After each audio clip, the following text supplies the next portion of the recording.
What's up, everybody? Welcome back. We're ready to rock and roll with you guys. It's been a hot minute.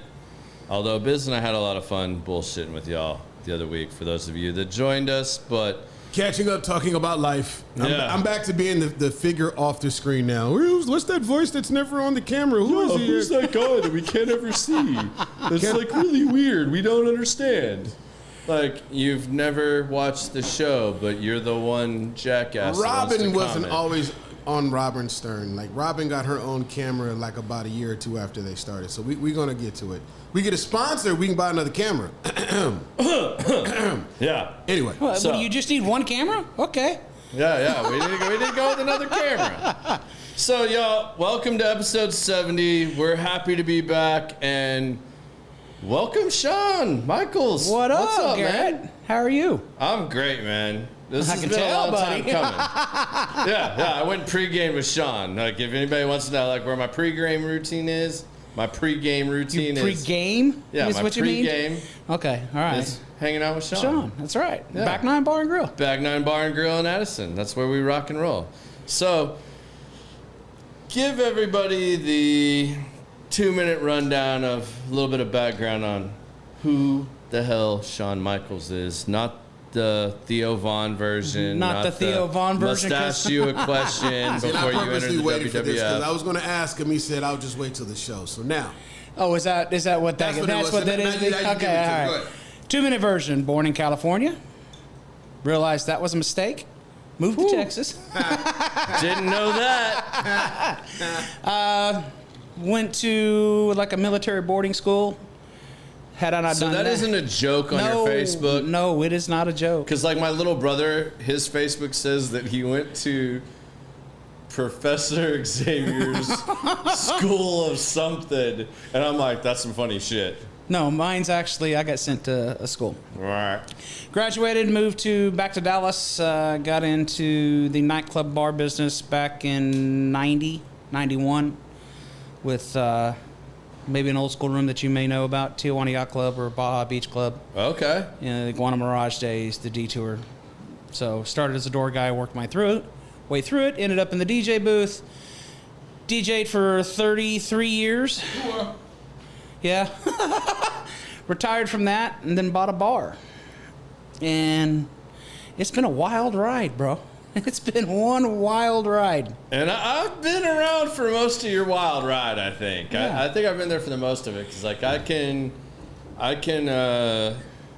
remember when we first moved to Texas and the back nine was I want to say Chicago pizza place. It was an old Chicago pizza place, yeah. Yeah, and we went there all the time, and then all of a sudden it went out of business, and then it was nothing for like a good little while. Yeah, it was a good minute. Then it went Rock House Live. And then it went Rock House. And then after Rock House, it shut down. It was vacant for a year and a half, 2 years, and then Back Nine came about. Yeah, what year was that?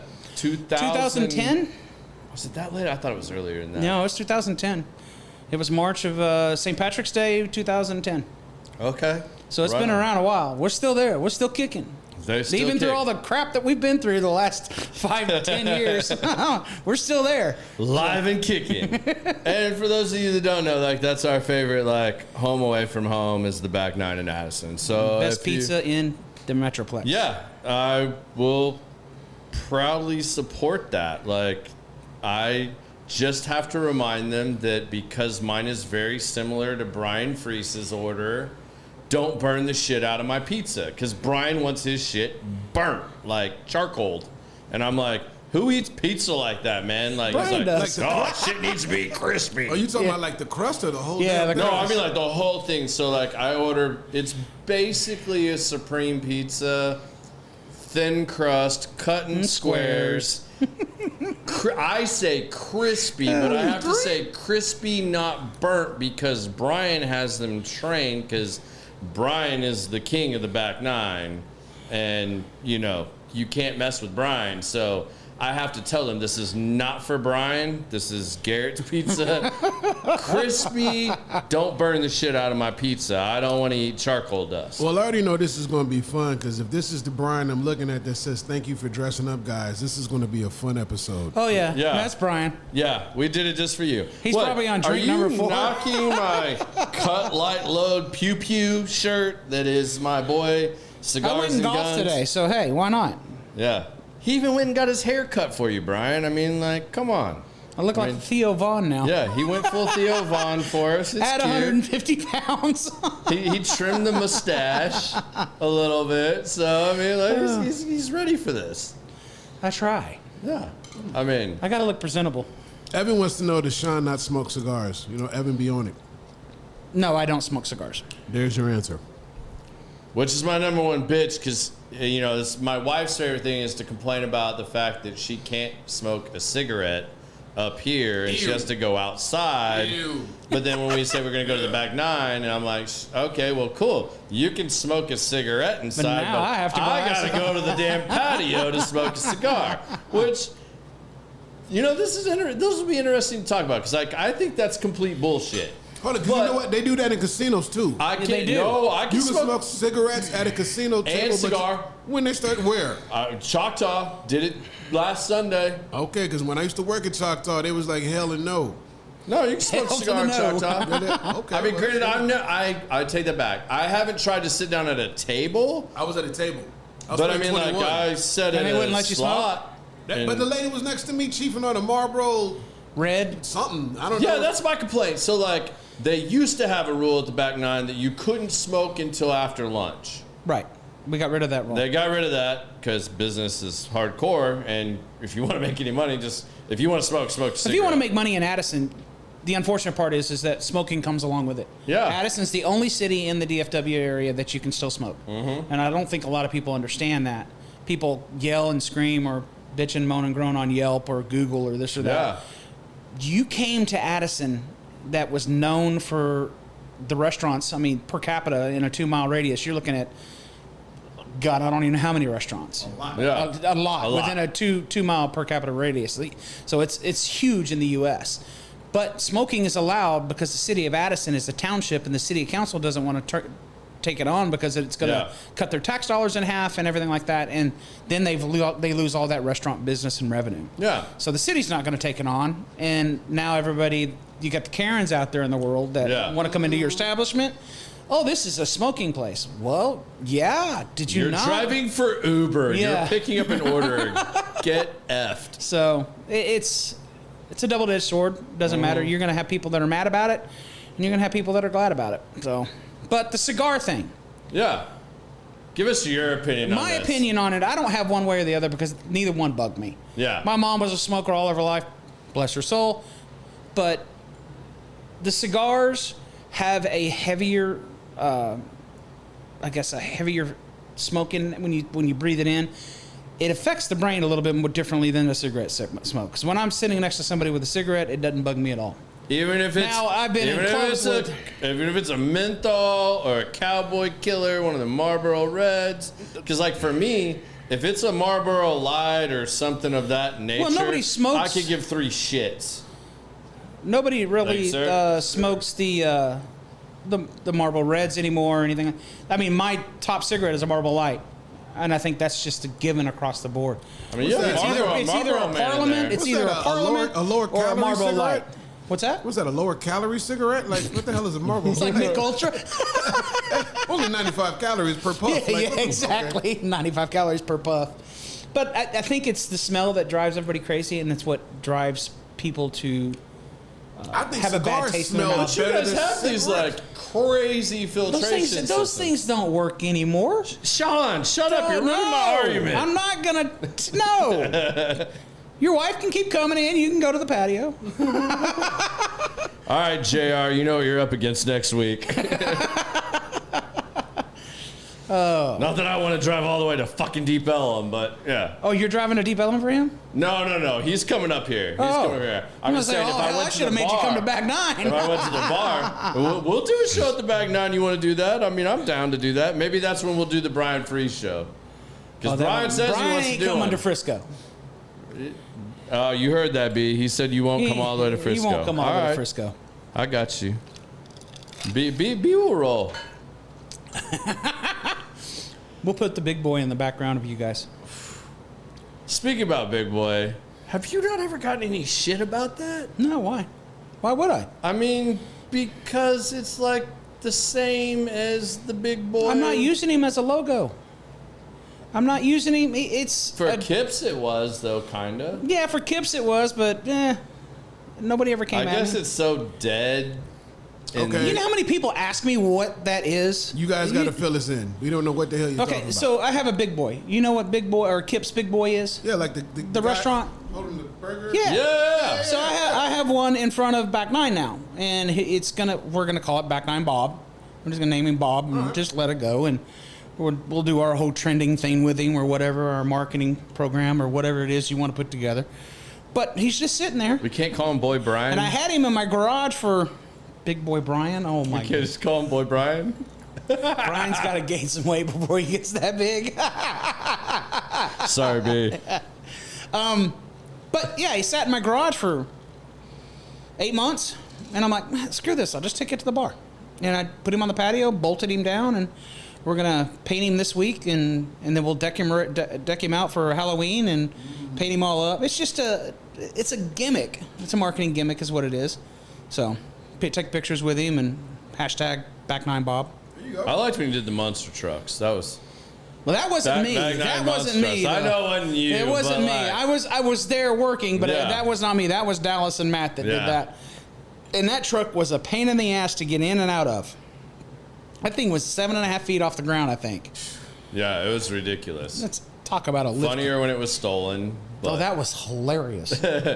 ended up in like what, a Garland Woods? No, it was in South Dallas in a field in the middle of nowhere off of 35. The guys that got it drove it all the way down there and decided to take it 4x4 in the middle of the night. That's just crazy. That's crazy. Lo and behold, it couldn't hold it. They were running over trees and everything, and the truck couldn't handle it. So, That's crazy. So, Cali to Texas, you started DJing, coming up in the bar, restaurant industry. Like, where, because you do the DJing stuff, you had KIPS Kitchen, or have had, I'm not sure, you can clarify that one. You do the entertainment director for like some Shops at Legacy stuff, right? I was entertainment director for two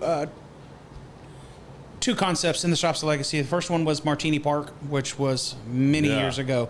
It is where Sushi Marquee, Sambuca 360 is now. Yeah, so that used to be Martini Park. Yeah. So I built and opened that place, sound, lighting, from the get-go, from the ground up. We built it, and then we did one in Chicago, and then we did one in where was it? I can't remember where the other one was, but Columbus, Ohio. And yeah, I don't know why. Shout out Ohio. Yeah. Those two, that company ended up shuttering, and Sambuca came in. The second thing I was working with was Harder Concepts with the Brixton and Vinyl Nightclub, and what is now most recently is Bottle Rockets. Okay. So All right, and then we have the Back Nine, we have the Back Nine. and then it was We did the local with the productions company. SMH Productions. Yeah. That's that is kind of just like in the background. It's the holding company for all the stuff that I do, that I run my businesses through. So I Okay. get paid. It's another business thing. It's like, Okay. I have my own LLC. That's my LLC to run everything down through my businesses. Okay. So anytime got I you. get paid from one of the companies, it gets paid to SMH Productions and goes down. So what? I mean, I know you get asked this all the time, because I mean, I've even been sitting there when people have come in and made the comment like, "I'm going to open up a bar. I think it'd be cool." What made you decide And they to sound just like that when they talk to them. Yeah. And what- no, it does, because it's happened. It's happened. You're like, People. what made you decide I want to open up a bar first and foremost, and then like, what would you say to people like wanting to open up a bar? Like, Well, it had always been kind of in the background for me. It's one of those things that you never really. I was too busy DJing and knowing that was my world at that point in time, and I was thriving in it, and not necessarily driven to open a bar just yet. But once you learn everything from the front door to the back door, it's kind of tough to not move into the next role. Yeah. You kind of have to step out of that one role. And that's what happened. Well, one day in a drunken afternoon, Sunday afternoon with Matt Saba. Good old Matt. You see him four times a year at the back nine. Yeah, we were at the Star, and we were having cocktails, and I looked at him. I think I was pretty buzzed. And I said, "Have you ever thought about selling the back nine?" He goes, "Yeah." And that was the end of it. I'm like, okay, he's just not interested. 6 weeks later, I have a phone call from Dallas, the other partner. He goes, "When are you going to buy back nine? I'll sell it to you right now." And that's when the haggling started. 6 weeks later, I was the owner of back nine. And it was a crazy ride. So, but I knew it was going to be a fun ride, and that's what prompted the retiring of the DJ to move into the business side of it. What was the learning curve like for that? Like, for me, even not though so you much. kind of knew, I mean, like, you had been involved, you know, like, maybe break it down. Like, if there's somebody out there, I mean, like, I fall in this category because I've always said I want eventually to own mine's more of a music venue, though. Like, I want to own, like, a more live music venue that maybe offers a little bit of food, but also, you know, a bar. Right. So, similar thing. But, like, for somebody that's looking to make that jump, or even from this, like, what kind of advice would you give them? Like, how do you start this process? I mean, like, I know you obviously were friends with Matt Saba and Dallas, and, like, you guys kind of, like, know each other from the industry. But, like, if you didn't have that, or you're just starting out, like, how would you recommend someone, like, start going down that path?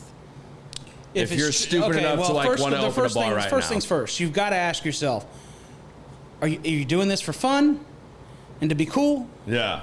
Or are you doing this for a business? Because this business is not very profitable.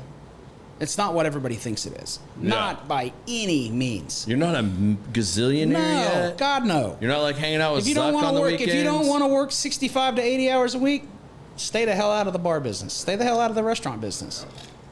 Yeah, my favorite posts are when Sean posts, "I'm coming out of retirement. Come join me while I slang some drinks." Yep.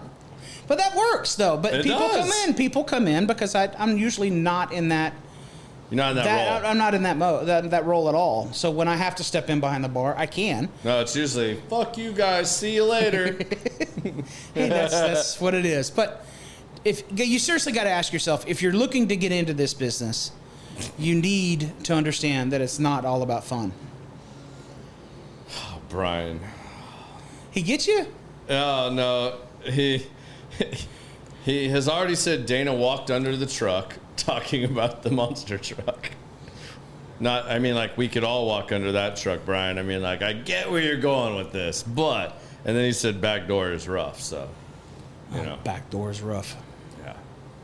I don't know what he's doing. I don't know what he's doing either. But I'm just going to leave it alone. We'll leave it. Maybe staring at a... Never mind. We'll leave So, it like, alone.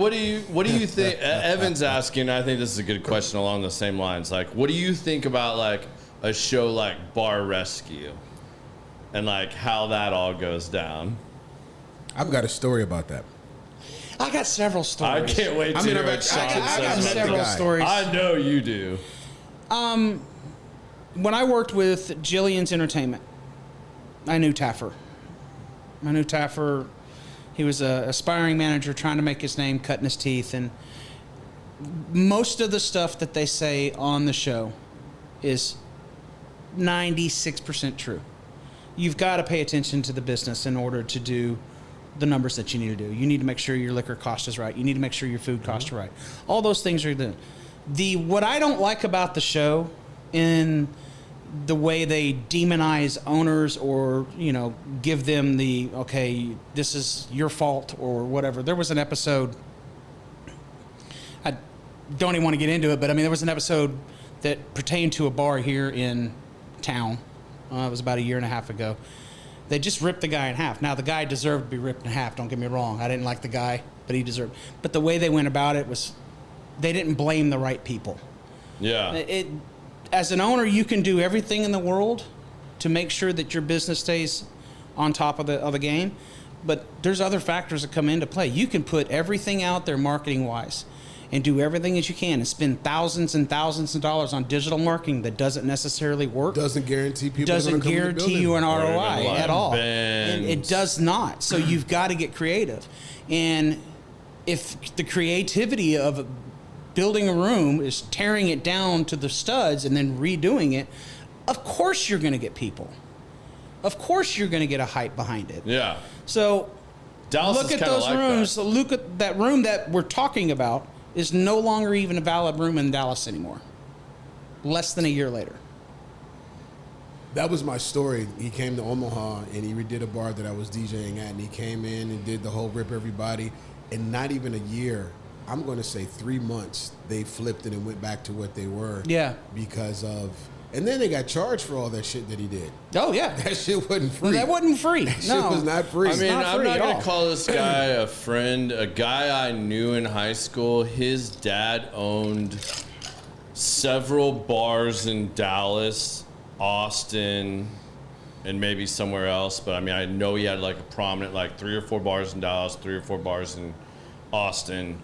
And I remember him telling us back then, because we were asking him, like, why do you do this like every like 2 to 3 years? He would do like an entire renovation, name change, everything. And I was like, why do you do this? And he's like, because Dallas is a seen and be seen place. And so Austin's a little more trendy, but Dallas is seen and be seen. He's like, so people want to go to the hottest, newest place. He's like, so It's the Fickle 500. whether I say Deion Sanders is my partner and now I'm opening it up as prime time, even though I'm still the owner, he's affiliated, we got him tied in now, we're gonna roll this whole thing and call it prime. Now, and 2 years later, There was an actual club called Prime. there right? was. Yeah. I mean, I'm using that as an example just because it's something that comes to mind. It was still up and going when I moved But here. then there's other ones like that he had that were staples, but like you would see them like every 2 or 3 years. Flip. They would come in, they would flip it, they would just like tear it back down to the drywall. They would make it look totally different. They'd give it a new name, and then now that's the promo going out on the radio, everything else. Like, come to this spot, like, this is the thing, like VIP, bottle service, blah, blah, blah, blah, blah. We're doing this, and it would be, That's the bar business, period. Everybody prime. does that. But then there's the other side of it too, is like you guys, I mean, there's a few of you that have been in the Addison for a while. Well, that, Back like, Nine's going on 15 years. Yeah, I mean, right. that's a feat in itself. There's not many that have stayed true to their self. So like, have you ever like contemplated that or really I mean, I know with like there was a chance that like you guys are gonna have to relocate spots, stuff like that. That got pushed to the side for a while again. You guys are getting to stay there now, and you're not having to revamp. But like, have you ever gone through that process of like, we just need to like reinvent ourselves, but it's still Sean's bar, and we're gonna. There was a room here in Dallas that we did that to. It was Avenue, and Avenue had a good. It had a good 5. I think it was 7 years, close to 7-year run. It was called, what was it called? It's called before? Theory now. Really? Yeah, it's called Theory now. It's down off McKinney Avenue. Okay. But the guys had been, it was Aura before Avenue. It was Aura, then Avenue, I'm thinking and it was something Rio different. Mambo before Aura. So this room has been a nightclub for the last 30 some odd years here in the DFW area. But nightclubs are the ones that usually do that. Right. Yeah. To stay relevant with their bottle service, to relevant with the customer base. McKinney Avenue drives most of their business from SMU. Yeah. So you get kids with Amexes and black cards and whatnot, and so bottle services like Bottle popping. popping them bottles to all night long down on McKinney Avenue. But do you have to do that with bars? Like, is that? They're not necessarily like sports bars. Most sports bars can hold their own usually for 5 years. If they're doing everything right, they can hold for 5 years. Back You're 9 going on is 15. I'm going on 15. So we're just one of the lucky ones, and we've kept the business as tight as we can keep it, and we're just pushing forward. I mean, we made it through COVID because we had a quote unquote drive-through window.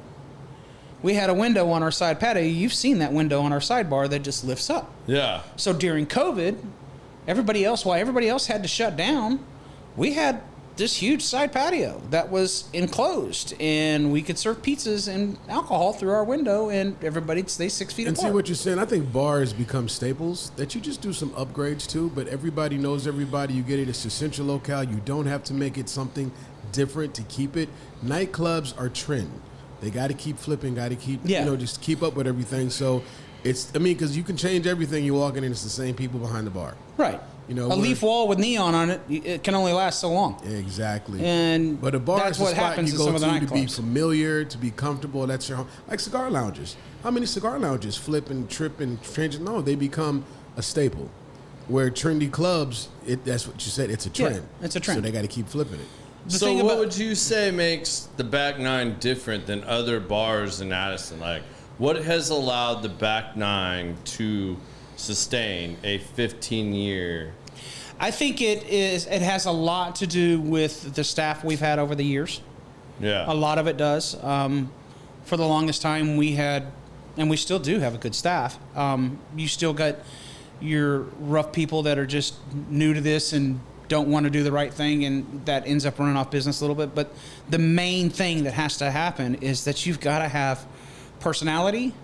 You've got to have listening skills. It's not all about the bartender and their problems. It's like listening across the bar top. Just listen to somebody. Let them vent. They came to you. All you got to do is serve them a drink and let them talk.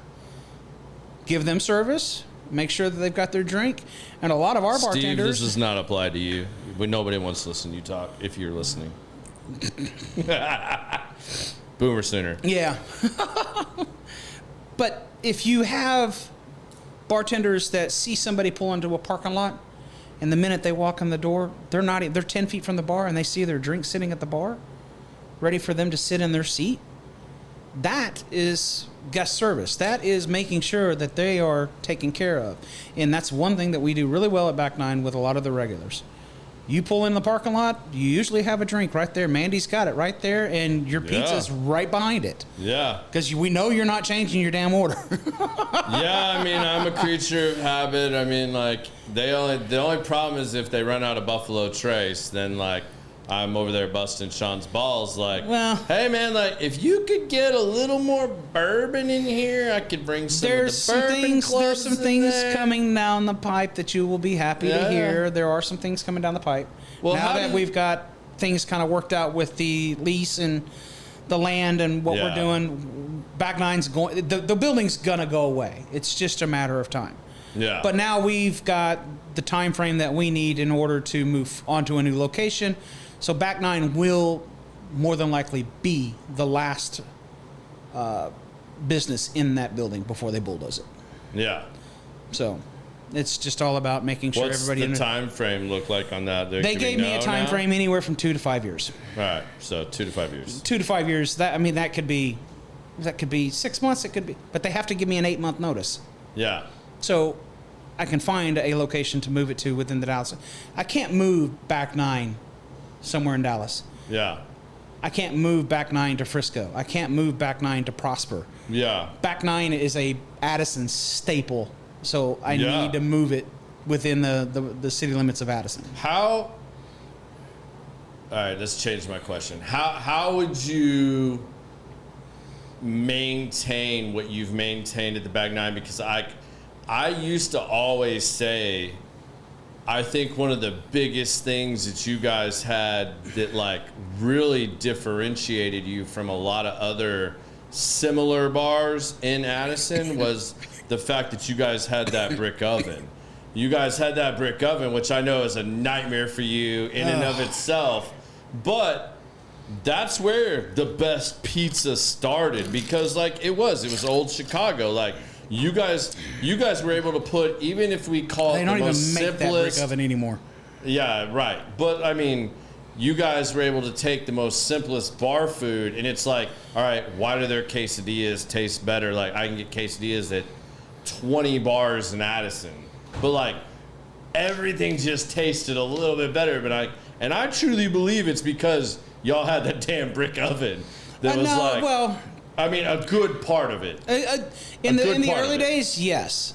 Yeah. The brick oven was a huge part of it, with the menu that we had starting out. That brick oven cooked a lot of things really well. We don't have that brick oven anymore. And it's their taken pizza's still real damn good. So are their it's wings. still taking some time to get some things done. But the big factor is that we take the time to prep. We take the time to cut fresh food.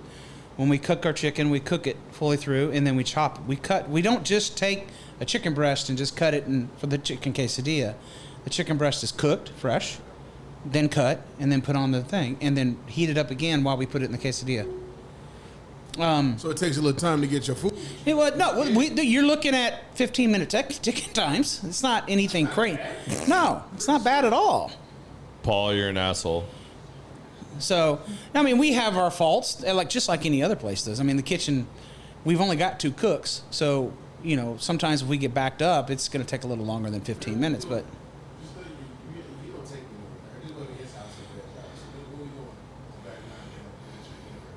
Bruh. tell me when coming. It's all good. Hopefully my wife's still not feeling well. No, I'm just kidding. I mean, I'm up at the back 9 at least 3 days a week having lunch. I mean, no bullshit aside. Like, this is my go-to spot. Like, it all started with Brian. Well, me going back in my adult years is all because of Brian Freeze. When we first moved to Texas in '96, that was our weekend. Mom and Dad taking us out for pizza or Italian food. We went to what was old Chicago there. So that building had a significance of one of the first places we really latched onto when we moved to Carrollton in '96. So, that kind of started it. And then when I started going back to it in my early, 2010. Yeah, so in my late 20s, early 30s, then the back 9 became a thing. So it became a huge thing. We really started going there, and some of the bands, and certain names I won't name, but there were people that DJ'd there and stuff that I used to be really close to, that it just kind of became the spot. And then when I started working at Element, that was Brian Freeze's spot, and he's our number one client, back then, and still one of the number one clients now. So back 9 just became, and it's ironically almost always been the halfway point between my office and home. So it's real easy. And then we built relationships, I've had, I don't know how many big birthdays for myself, my wife, events we've held there. Yeah. I mean, you've always opened your door and been like, hey man, whatever we need to do to make this work. Any of the charity things you guys have seen me do, Sean has always supported every one of those. Whether it's gift cards, hats, swag, whatever, or just letting us have the event there. That's what's happened. So, I mean, my wife's birthday, and Brian Freese, and we get Paul Beckingham, and, we get those guys, Money for Nothing in there, and we have this huge party, and we're blowing out the back 9, and they're hating our asses. Get them the fuck out of here. Get them out. They've had enough. Tracy says you have the best real cut French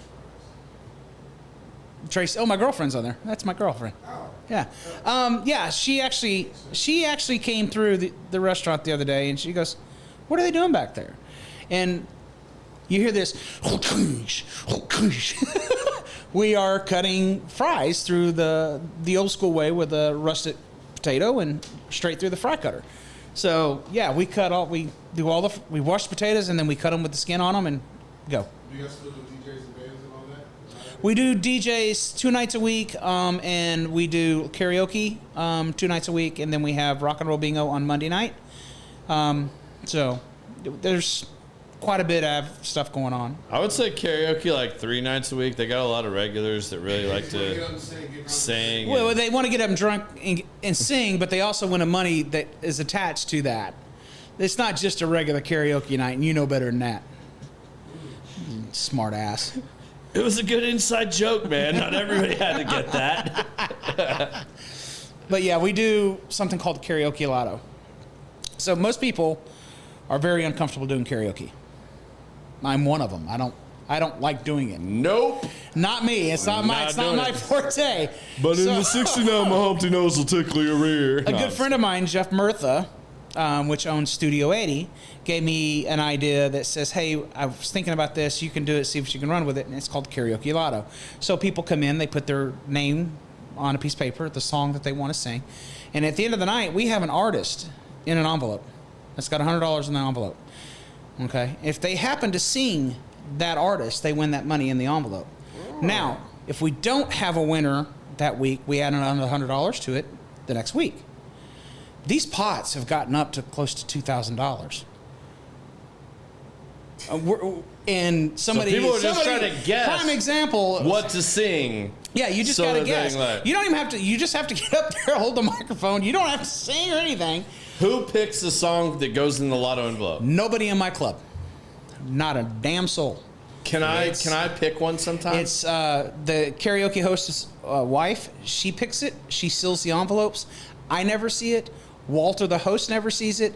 We don't know what we're getting. So nobody in the room knows. What's the oddest? What do you think is the oddest song that may have won a lotto before? Like some shit you'd be like, never in a million years. What was the one that got to be the highest so far? The highest was a Prince track. So it has to be the artist. Doesn't matter what song. Doesn't matter what song it was. Well, Prince is kind of a hard act to carry. Yeah, like not a lot of people would try to brave doing Prince. Yeah.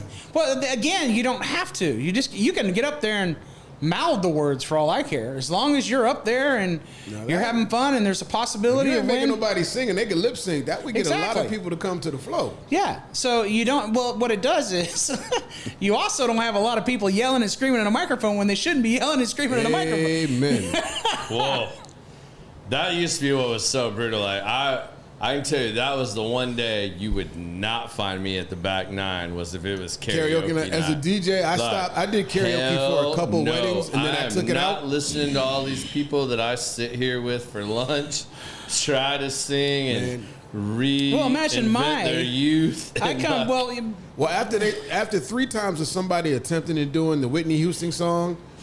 And I was like, no more, stop. Y'all, I'm playing music for the rest of the night. I took the mic, took the batteries out, put it in my bag. I'm like, I will not hear y'all desecrate this woman's music anymore because that shit was bad. Well, there's something I want to give you credit for, and I want to lead this into something to talk about is, I'm going to say this was about a month ago when we had the big power outage. Yeah.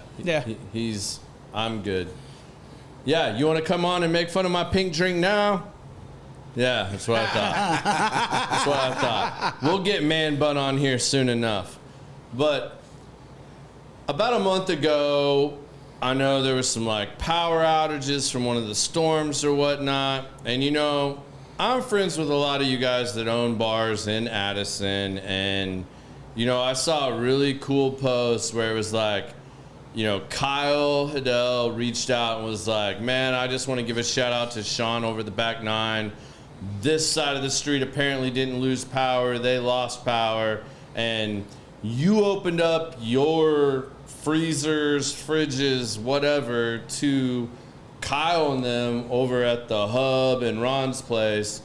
And, as a greedy bar owner, you didn't have to do that. You could have been like, F you, I don't have room for your stuff. But you opened it up and were like, hey, man, I'll help you save whatever you can save. I got this much space. Bring whatever you can over and you helped them out, man. Like you did a solid for another competitor in there, and like, but I see this, and that's why I want you to talk about this a little bit. Like, you guys don't all see each other as competitors. Yeah, you guys all have bars in the same space, or you guys all know each other, whether it's Deep Ellum or Addison or Dallas. You guys have all worked together at some point, or you share bartenders, or bartenders have come and gone. Yeah, God only knows how much staff we've shared between us. Quite honestly, this is something that has become a thing in, I don't know if it's every market. I do know it's very prevalent in Dallas's market. Yeah. It's almost like you shun the other owners, and that's not how you should work. It's not how you should work at all. Yeah. Anybody you can have on your team to help you, you want them. It doesn't matter if it's another bar or not. If they're leaving that bar, hey, go check out Back 9. If people leave Back 9, hey, where else can we go in Addison? Go to the Hub. Go to Quarter Bar. Yeah. Go to these other places and check it out and tell us what you like. Come back and see us. Yeah. So there was a bar in Addison that used to cause nothing but problems. They called TABC on us.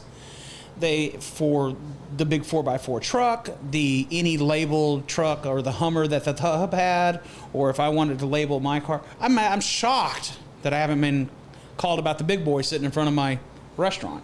Oh, it's coming, I'm sure. I imagine it's coming, but it's just on my patio. It's not like out in the middle of the street or anything.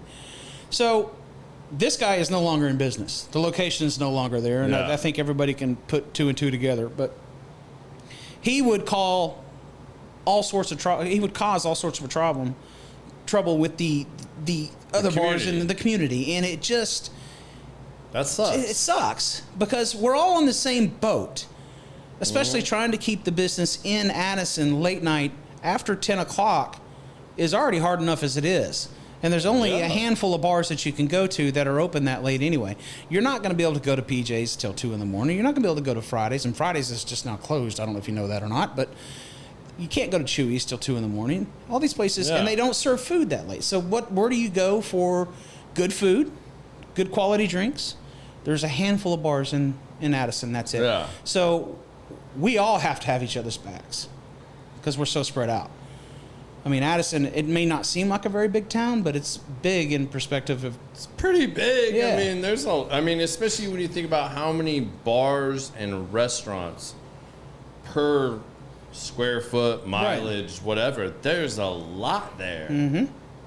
And there's a lot of mom and pop. Even you guys, like, and I'm not saying you guys all get along all the time or anything like that, but like to still have that like camaraderie and like be able to do those things for each other. Like, I know even if it was all the way down in Deep Ellum, if you guys' shit was like completely wrecked, JR would be like, hey man, like, and same way with JR, if he needed a place to live, he could do it to me. Any of them would be like, hey man, like, how can we help you guys out? Like, they've all been there. Like, you guys have all been through it. Like, there's kind of a brotherhood there. So again, like, I'm gonna kind of circle this back. Like, how did you go about building those relationships and networking with these guys to be successful in that space and to have a supportive community like that? Because I think that applies to a lot of people's this goes scenarios. back. This goes back not just in my restaurant years. This goes back from when I was a DJ and I worked for some of these guys, and they knew exactly who I was and how I held myself as a business person, as a DJ. We all have seen that one DJ that gets so hammered that he can't do his job and falls asleep behind the DJ booth. Yeah. There's quite a few of them in this town. Yeah. You hold yourself accountable, and that is who you are. And that came along with me as I bought Back 9. Yeah. So Kyle knew who I was. Nick over at Quarter Bar knew who I was. Matt and Dallas knew exactly what I was going to do. They were shocked that I did it so quick, but yeah. And then you add everybody else around the town that I've known and had good relationships with since I came back from traveling as a DJ. What would you say are maybe some like good life lessons you've learned as a bar owner? Don't buy a bar. I knew you were just gonna go to that like right out the gate. Don't buy a bar. All right, come on, dig a little deeper for us. Life lessons as owning a bar. You learn to work in chaos. And what I mean by that is that you learn to deal with stress a lot better than you've ever dealt with it before. Because if you can't deal with stress, you will not be successful. If you can deal with the chaos and you can understand what needs to roll off your back and what needs to stay on your shoulders, it will save you tenfold over. Because you can't tackle everything at the same time. What are some of the, like, all right, let's do something fun. Like, what are some of the craziest, good or bad, like, bar things that you've, like, got to experience over, we'll just say 15 years at Back 9? 15 years at Back 9. What's the craziest thing I've seen? Craziest and funny. Let's go craziest and funniest. Craziest thing I think I've seen, and I haven't seen it this crazy, and this was the night that we did Mini Kiss. Do you remember that? I don't think I was there for that. I know who Mini Kiss is. You know who Mini like, Kiss is? Little people doing I'm trying to say it's got to be little people dressed up. It's That's exactly what it is. Kiss band. Yeah, it's a Mini Kiss band. Wow. So I get a call, or I didn't get the call. I think it was Matt or Dallas got the call. And I'm with Matt and Please tell me it was Dallas. And we get a call. The hotel behind Back 9 at the time was still Hilton. Yeah. And the band, it's 2 a.m. They've decided to get into the hot tub. And they're all washing their clothes in the hot tub drunk. It was pretty hilarious. The little guys? The little guys. The little it was like a bunch of Oompa Loompas washing their clothes. Yeah. Was That was pretty funny.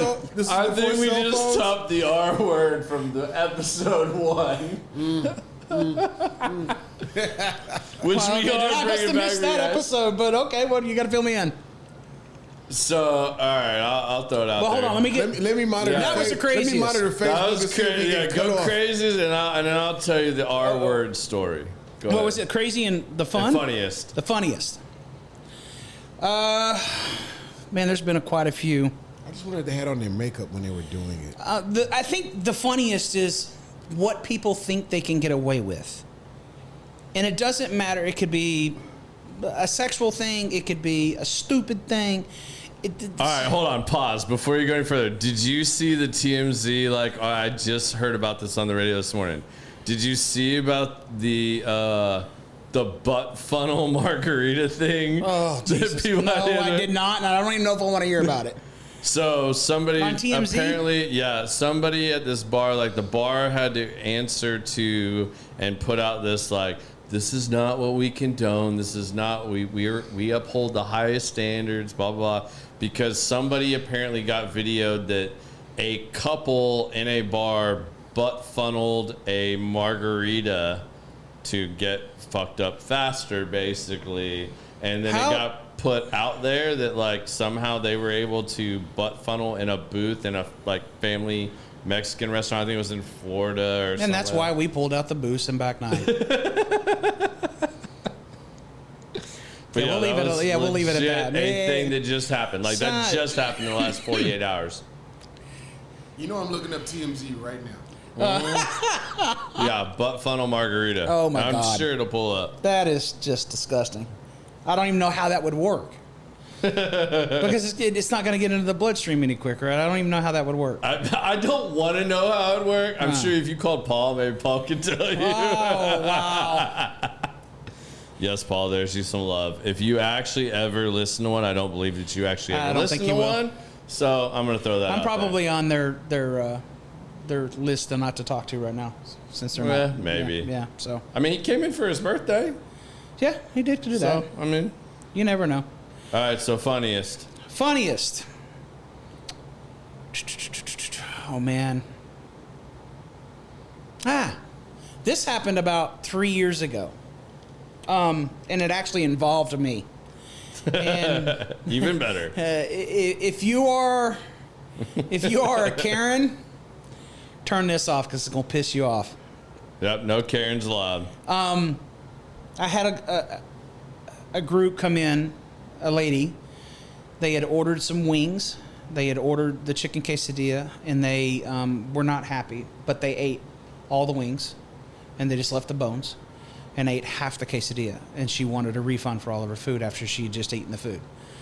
So my manager comes and gets me and says, hey, they want to talk to the general manager, blah, blah, blah, blah. So I go out there, and I'm talking to the lady, and I said, well, ma'am, you ate all the wings and half the quesadillas, so I have to charge you for it. I can't just give away free food. She goes, I want to talk to the owner. I said, okay, I'll be right back. I walked 6 feet backwards, turned around, turned my hat backwards, and I said, yes, ma'am, I'm the owner. You want to? Lost her mind. She lost her shit. She lost her shit. Oh my God. So, needless to say, she was cussing all the way out the door, and she's never been back since.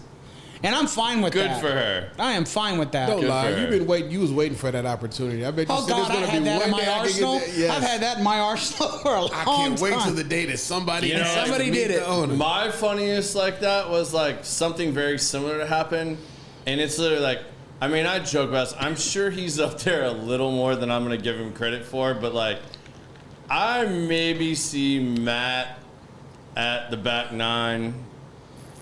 I'll give him 5 times a year that I actually catch him there. He's there a little bit more than I'm that. sure, But, yeah. like I said, Yeah, I'll he give him comes more in. than that. I'm gonna say like roughly, like I catch him 4 or 5 times a year. We get to talk, we have a couple drinks, whatnot. But A couple drinks with my ass. It's like a bottle of Rumple. I don't do rumple. Well, I don't care, but it's a bottle of Rumple with him. He has to get me tequila. I will drink tequila with him, but I'm not drinking rumple. I'm the I do guy not that- work in the service industry, and like, tell me you work in the service industry without telling me you work in the service industry. Yeah. You order rumple. I'd- I ain't doing that shit. I Matt ain't doing walks in the that. front door, I ain't I doing walk out the back Tawaka. door. I'm If that not tells doing you anything. Goldschlager. I'm not doing any of that shit. No, I'm out. But same situation kind of applied, and this person was giving whomever absolute hell, and I think it was Emily that they were giving hell. And Emily's not really one to give a whole lot of hell. No, Like it's not. No. Emily's not gonna take a whole Emily's been with me. lot of shit. She's been with Back Nine 12 years now. a while. Yeah. So like Emily's not telling you, and this lady gave Emily so much shit, and was like kind of same thing. Like, I want to talk to the owner, and like you had just left. Like, I mean, like I think you were like, I'm gonna run to the bank. I'll be back in 20 minutes. Like, I'll be Right. back. And like as you left, this starts exploding, and Matt's like sitting like bar stool next to me, and like Emily's like, Matt, you have to come deal with this. Like, I can't. Like, I'm done. Like, Oh boy. and like, If there's anybody worse than me, it's and Matt. Matt like goes over and I've never seen Matt's like veins pop out of his neck before. And if any of y'all know Matt Saba, like he's a big dude, like, and he's pretty jacked. Like him and Dallas are jacked dudes. They are. And like Matt was about to say, it's the coolest. Like he handled it like real cool, but like, and she was like, well, I don't give a shit. I want to talk to the owner. He's like, ma'am, I am the damn owner. Like, so yeah. you can either like take this or don't. The door's right there. And he walked back down. I'll take another shot. And sat down, and like she was still over there just yip, yip, yip, yip, yip. And then she walked out the door. I was like, good for you, bro. Yeah. I mean, it's gotten worse over the last 2 years. Because people think they can say whatever the fuck they want, Entitlement is and bad. just like that's cool. And I think that's because enough people haven't been punched in the fucking mouth. Like, Well, you there- can't you punch just talk somebody, to you get in people like trouble. that. You punch somebody, you get in trouble. Yeah, not that worth too. it. But like, I don't know. I think we need to get back to that a little bit, because I you agree. cannot just talk to people like this. Like, I don't know where this sense of entitlement and just the audacity to talk to another human being the way. let's lot dive of into people this do. a second here. Nobody knows how to talk to people. You know why? Because they're on their damn phone the whole time. Phone. Boom. Thank you. Love Nobody that. knows how We've to had have a this discussion. conversation. We literally just had this discussion. They a don't couple know how I was to months about to ago. do a whole public speaking thing about this Communication, and yeah, you're phones. Like, it drives me absolutely fucking I've insane. actually thought about when I possibly do the next back nine. And this is something they're playing with in the UK. No phones. No phones. Amen. You got to force. You come in. It'd be quiet as hell. You come there. in. You hand them a bag. The bag is locked until you walk out the front door and you give the bag back. No phones. No nothing. You are forced to have conversations with people at the bar top. Well, we got kids at home. What if one of my tough kids shit. call Don't come me? to my place. I'd be like, I mean, You came here for a night away from your kids. don't sit there looking for them to call as your bullshit excuse to have your phone. You're right. Yeah. I think that's a hard sell in a bar. I don't. I think that's gonna be a hard sell in a bar. Like, unless this is gonna be some like really like exclusive, like you're gonna. I mean, how do you see that working? How many bars have you gone to and you see people just you can't have a conversation? You came out to have conversation. You came out to people watch. You came out to meet new people. How many times have you met somebody new at a bar? Ask yourself that. No, I mean I can. Like, so, but for me, if I'm going to the back, and this is just me personally. So, I'm not talking about back nine. No, but I'm going to in Okay, the analysis of this. If I'm going to the back nine, I am going there to have some food, have a few drinks, and to unwind. Like, my people are here, people I know. Like, I'm just trying to have like a real low key. Is that why y'all's internet sucks in the back? No, I'm just kidding. But, you know, I'm going there to just kind of like unwind and, you know, I want to have casual conversation. I'm not going there, you know, I'm married. I'm not trying to like have, you know, like my experience might be different than some, but like, and then, you know, whether that is Will Call or the Hub or Ron's place or what have you, you know, if I'm going to one of those places, like I'm going to have a couple drinks, have lunch, hang out with a client, have conversation or a good friend, or I'm coming up to industrial, same thing, you know, like I'm not trying to do that. Like, you know, if I'm doing something more business, it's either going to be probably here at industrial, maybe Cowboys clubs, something like that. And when you're in those environments, I mean, you're checking your phone maybe every couple hours to like see if your wife or somebody's like texted you or something's important. Like, you're wrapped up because you're there. Like, when you go to Cowboys Club, your intention is to meet with people, have business discussions. Right. Stuff There's like that. there's Like, there is a you have a dress code. You have. I mean, Right. like, there's all these things that tie into that. That would be hard unless you change the environment of back nine. But back nine is not the environment I'm trying to change. Right, I'm trying to change something different in a new venue, a new sports bar. Right now, back nine, we don't have a phones problem. Do we? Some people come in and sit at the bar and watch their earplugs and watch their little TV screen or whatever. Yeah, some people maybe. do. Yeah, I guess so. Yeah, Well, that doesn't bug me. But what I Yeah. get irritated about is that you'll see a group of 20 sitting there, and they're all meeting up for a birthday. Yeah. And you look down that table, and they're sending messages to each other when they are right across from each other. Yeah, that's annoying as shit, man. That is just ridiculous. You know You what it cannot is, though? have a conversation face to face. Because they're talking shit about somebody at that table and don't want Yeah, them to go. it's true. And there's no such thing as I don't want to say there's no such thing. There's friendships are not built like they were. They're flighty. Yeah. I mean, But that's the biggest thing. Like, I mean, like, that's, you know, I think that's where I kind of hit the jackpot when I went and did the speaking thing with Redmond. And yes, I know, like, my bad. I need to get that posted. I promised I would post that video, and I do have it. I'll get that out there. So first and foremost, my bad. It'll be out there before the weekend's over.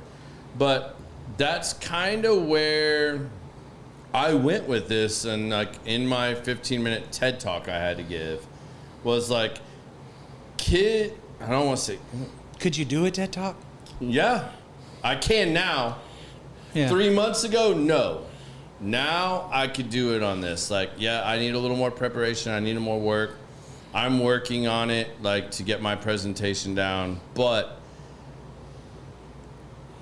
the generation below me, I don't even know what the hell you call some of this now, but like, whatever. You want to say Gen X? Why label it? Whatever. Yeah, whatever. Like, if you were born after 1990, 2000, those generations have an extreme issue with communication, building relationships, networking, and selling. Now, they are the most technically advanced group of people in the history of the world as we know it. True. Like, they have more at their fingertips than any other generation. No, agreed, 100%. By 1,000%. Like, I mean, it's insane. But that's caused a problem because they don't know tone, they don't know inflection, and they think everything can be sent in a messenger, a WhatsApp, a email, and they lose that. And then they wonder why they can't build a relationship or rapport with somebody. Well, it's hard to build a relationship when have a somebody real sends you a fucking conversation with somebody. Yeah, you're not sending smiley faces to people. Yeah, like, if I sent you and I didn't know you, like, say I didn't know you, I'd come in the bar once or twice, and I'm like, I want to have a big event at Back 9. And I just send you a random-ass messenger on Facebook because I find you, you're the Back 9 guy, all right, cool. I send you this messenger, and I'm just like, hey, Sean, I'd like to have this event at your space. I love your voice. You would be like, you would probably not even respond to me. I mean, actually, I know you. You would respond and it'd be something completely smart ass. No, it actually happens more than you think. It actually happens. I'll get messages through our reservation party line or whatever you want to call it, email. Yeah. And they say, hey, I'd like to book this, this, and this, and then it's got pray emojis, smiley face, laugh out loud, blah, blah, just all of this crap behind it. I'm like, the hell? Who wrote this? An AI? Yeah. That's what I'm thinking. So I'll call them. And it's some kid that wants to throw a party for his birthday that just turned 24, and he's got 20 people that he wants to bring. And I'm like, okay, well, are all 20 going to show up? Do you know your head count? So I can make sure that I have the right staff in place to make sure that you get the great service, this, that. And it's like, the minute we start talking about that is the minute they start like Frogger dodging the cars. They don't know what to do. So it's... I hate it when kids end their sins with yeah. Yeah, it's going to be 20 people and some people. Yeah. Yeah, it's like, irritating. That's the period. But that's on the end of their the period sentence. that we live in. It sucks. It sure is. But you have 2 kids. I got a bunch of kids. He got more than I said 2, bro. A bunch of kids, and all of them know. He just got 2 babies I got right 2 babies. now. All the rest of them out the house, but they all speak proper English. They all understand how to communicate. We don't do that. My grandkids were just visiting. I got grandkids, and they Shout were out visiting. Oliver. And and the 5-year-old, give me some milk. I turned TV over and I said, what'd you just say? Give me some milk. Give me some milk. I said, no. Well, why not? I said, how do you ask? And he had to look, and he looked, and he said, oh, shit, this is Grandpa. May I please have some milk? I said, may I please have some milk? Who? Well, sir. that should be trained and taught. Not trained. But it hasn't been for like 2 generations. Man, Well, give me some milk. You almost got thrown out the Parenting, window. How many of you parenting is see, not like, what that hold the parenting door used to open? be. Yeah, because we got hit. We got hit. Yeah. We got hit. I got beat. Now, instead of me stopping everything and say what he used to say, I just got a backhand, and then my brain was like, oh, shit, that was the improper way to say that sentence. And you immediately remembered not to do that. Yes. It's Yeah. like training a puppy. Pop. Oh, shit, I ain't supposed to go over there. Let me try this. That's parenting 101. Oh, I can't poop there. Now, Exactly. somebody just sent me an Instagram where like the kid called the cops on his mom because she spanked him with a belt. Did the cops show up? Cops Yeah. showed up, And so, and the wife answered. You could tell it was a single mom in the video. That's what it appeared to be, I should say.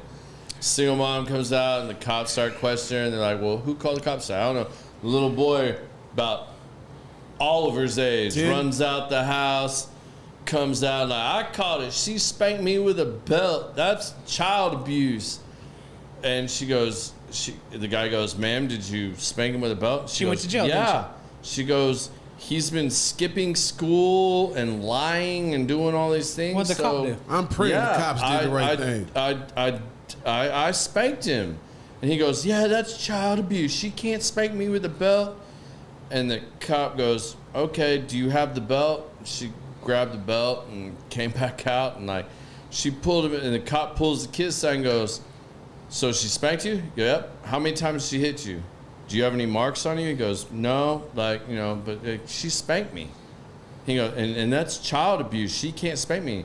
"So you lied to your mom and you've been skipping school?" And this cop just reads him the right away, just tells him what's up.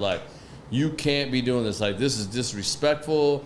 This and that. Laid down the law on this kid. Walked over, handed it, and it's and if you call again, I'm going to come back and spank you with this belt.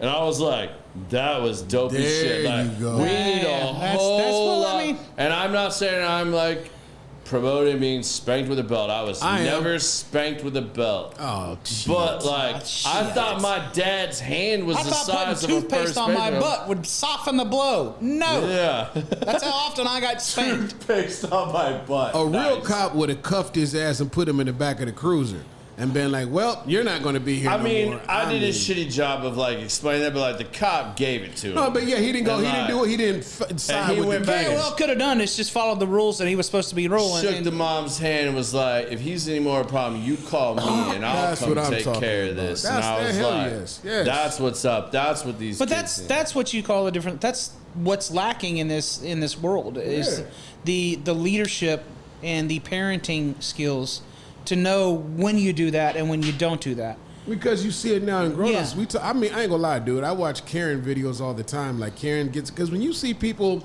literally grown men and women have a hissy fit when they don't get their way or they don't get their order at a fast food restaurant, and then they proceed to have a tantrum and throw stuff, knock stuff Napkin off the holders, dinner, cup and holders. the big ones when they take the drink and throw it at the people working there, and then they act like they're wrong when that person comes across the counter and whoops their ass. And they're like, "He hit me." But then, like you said, that's why the whole thing is, you ever see these flash mobs that rob places? Because you can't touch them. Yeah. I've had police say they watch kids fight and stuff, and they say, we can't touch them. Yeah. I'm like, so you can just allow them to just do whatever they want? I have been told by multiple officers owning a bar, if a fight breaks out, just call 911. Do not get involved. Yeah. And in the day that I came up through this business, you had security guys, people's heads got bounced off. Yes, sir. Yeah, so, The 911 wasn't doing nothing but cleaning it up out front after you whooped their ass it's and put not them like out. my staff is going to throw punches by any means. Yeah, but they could subdue the shit out of them. Yeah, but there's been some stuff in Back Nine in the early years. There was a huge brawl at one point. Man, when y'all used to have UFC nights, man, there was some. Yeah, somebody mentioned to me. Let's get back into the sports and the UFC and everything else. And I don't think there's a lot of people understand what goes on with that for sports bars. You both have probably heard about the $96 million lawsuit from the NFL and the NFL Sunday ticket. NFL Sunday ticket. The NFL lost, and they've been told that they have to pay $1 billion lawsuit. $96 billion back to bars and restaurants that, or for some odd reason, are not profitable because of their packages. Oh. So when they opened it, before those packages were available to the general public, they were only available for sports bar restaurants that were going to show every game, all the games, to help promote and get the NFL where it was at.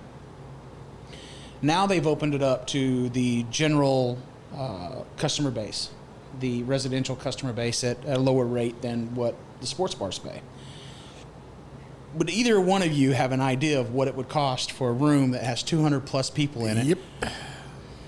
A UFC fight? No, Like- UFC fight's a different thing, but I'm talking about the Sunday NFL right ticket? now. Sunday All right, ticket. just NFL. Take a guess. $5 grand. I was gonna say about $3,800. $11,800. Was that every Sunday? That's every Sunday. I was going with 5. Damn. Divide that by 18 games.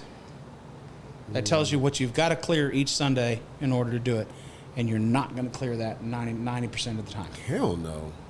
So Especially if you're a Cowboys UFC's another thing that Dana has made it so big and so successful. It's kind of like the same thing with NFL. Depending on the fight, depending on your fire code occupancy, it's through the roof. I mean, some places, if they've got 20 people, they'll pay bottom dollar. Place like mine, you're looking at Max capacity. $3,800 for one fight. Imagine paying $3,800 for a McGregor fight and it lasts 30 seconds. You're not going to make that money up nowhere near in the till. No way. So there's a reason to. Everybody is like, you don't show the fights anymore. You don't do this. You don't do that. All right, cool. Pay a cover No, charge. then you pay a cover charge. No, we're not coming if you pay a cover charge. So we just decided to 86. Man, just stream my phone. Here, take it right here and just airplay it to Can't the do that. TV and we good. You can't do that though. I know, but I'm just saying that's the hood. That's And what that's we what try to do. sucks though, because like I would pay that, like I'd have no problem. Me and my wife wanted to come out for the UFC, and Bag 9 was putting it on $25 cover charge or $25 minimum purchase, whatever. But like, we were talking about a $25 minimum table purchase minimum. cool. All right. But even at that, you still don't make. You still ain't gonna make You it. still don't cover it. I understand. I mean, Yeah. like, it makes sense. Yeah. I mean, but like, yeah, I mean, they make it tough for that. So I mean, they're gonna be paying out. Like I saw Roger Goodell still like trying to fight it, but like you went all the way up the chain, bro. You got like $2 billion levied against the NFL. Yeah. Well, That's they're deep. gonna. This. I just got my renewal for it. It's the same price. Yeah. It's the So same price. nothing's as you- changed. It's not gonna change. It's the But same they- price. I think where they got hit too is like the blackout games.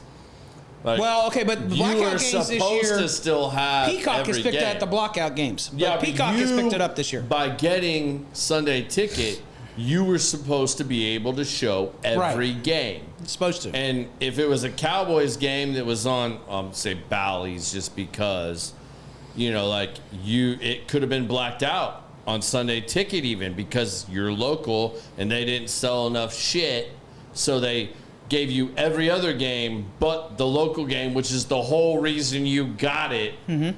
And like that's why they lost that lawsuit, Yeah. and why they're going to eat a lot of shit on that. Yeah.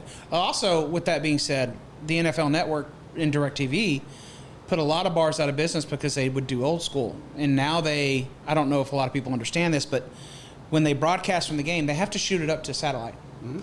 So if you know the satellite that they're shooting up to, T5, G3, whatever it may be, you can find it. If you have an old school, where you just, the dish went, Yeah. you could find it. And when I worked with Jillian's Entertainment as the director of operations, we had 5 of them bastards up on the roof that we could scan. And literally, I would scan. T5 was where most of them were. Like if it was a blackout game, I would actually get the feed from the field that was going back to the station. No commercials at all. So they were live the whole time, audio and all. It was the coolest thing So in you the heard world. Everything. Everything. Secrets And we'll you be back learn in 3 here minutes. on Common This Sense the Podcast. No 5-second delay. No, Yeah. that was directly off the satellite. So what would you say now is, besides the food and the regulars, what is your draw? How do you keep consistent? Well, I'm going through at Back 9. We're kind of going through this regroup and try to figure out new things for us. In the past, we've been able to adapt.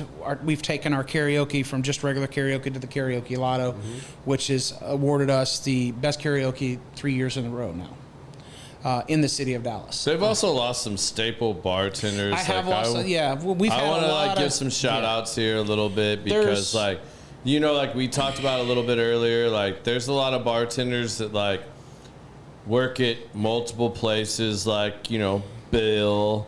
You know, Big Bill's worked around. He's, you know, down at Will Call. Big Bill, TNT, Larry's down at TNT. Larry, and, you know, you name all these guys and girls that Lucky has moved away. Lucky.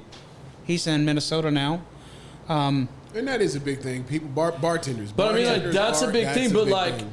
the back nine was the commonality for a lot of these guys. Like, I mean, I'd like you to speak to that a little bit about how you manage that, because these guys were people that had waited on them for 20 years.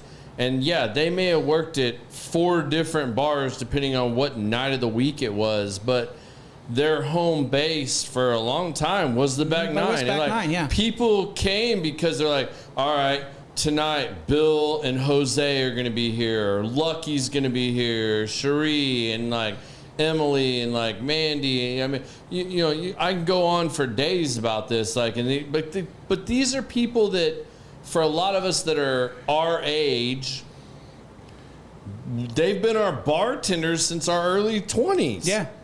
And like, but you don't find bartenders like that anymore. But you don't. But there somehow the back nine has always, for the longest time, maintained that kind of core. Where like, well, it starts at the top. It starts with me. Certain nights. It started with Matt and Dallas. Mm-hmm. Them hiring Lucky, Lori, Bill, Jose.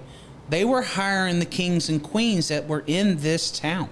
Yeah. It wasn't just random hires. They were bartenders that worked with Matt and Dallas for years. And they had, before they even opened back nine. Yeah, they had a following. They had a following. They knew how to do service. They knew how to make the drinks. They knew how to hold conversations. They were old school bartenders. And people knew what days they worked at which bars. And you could set your watch, and you still to this day, you can set your watch by the regulars that come through our doors at back nine. Like today at 5 o'clock, I knew Steve walked through the door. And sure enough, I can check my camera right now. He's sitting at the bar, already drunk. I hope Mandy changed his drawing. So I don't know if she did or not. But my point is that it's about having the right people behind the bar that know how to do their job and know how to be friendly, for one. Know how to make the drinks like the customer wants, and knows how to be aware enough when that person walks through the door and they have their drink before they even sit down. That is what Back Nine has always been, and it always will. When I bought Back Nine, I had 2 partners that tried to change that, and 3 months later, they were gone. Because you can't change something that it didn't need to be changed. Right. It just needed some fresh eyes and a better business acumen of how to move forward and where to cut money, where to save, and that's what we've done. And Matt and Dallas did a great job. They did a great job for the first 10 years. They had shell shacks. They got preoccupied with that. They needed to turn it over to somewhere else. They did. Yeah. Turned it over to me, and here we are 5 years later, and we're still going. So 15 years in, it's all about the people that we bring in. When I hire people, I don't hire people with massive experience. I hire people that are personable, people that can hold conversations. My interview is like having a conversation with them and see what they're about and if they'll fit our family. Because I'm not looking to hire staff. I'm looking to bring in family. Yeah. That's how I look at this. I don't look You at have it. to. Yeah. If you're going to cause my family drama, I don't want nothing to do with you. Yep, they do. And it's really important in the bar business. It's extremely important in the bar business. You look at JR down at Will Call. He's got Bill. Yeah. He's got, what's her name? Dana. And then she's got, what's his name? Tall, lanky kid. Trevor. I know who you're talking. Trevor. Those are all mainstays in this town. Mainstays. Tenfold over. They will run circles around any other bartender that you put them against. Plain and simple. Yeah. I mean, Bill has a hard time competing with Jose. Sorry, Bill. That's I had to fire Jose.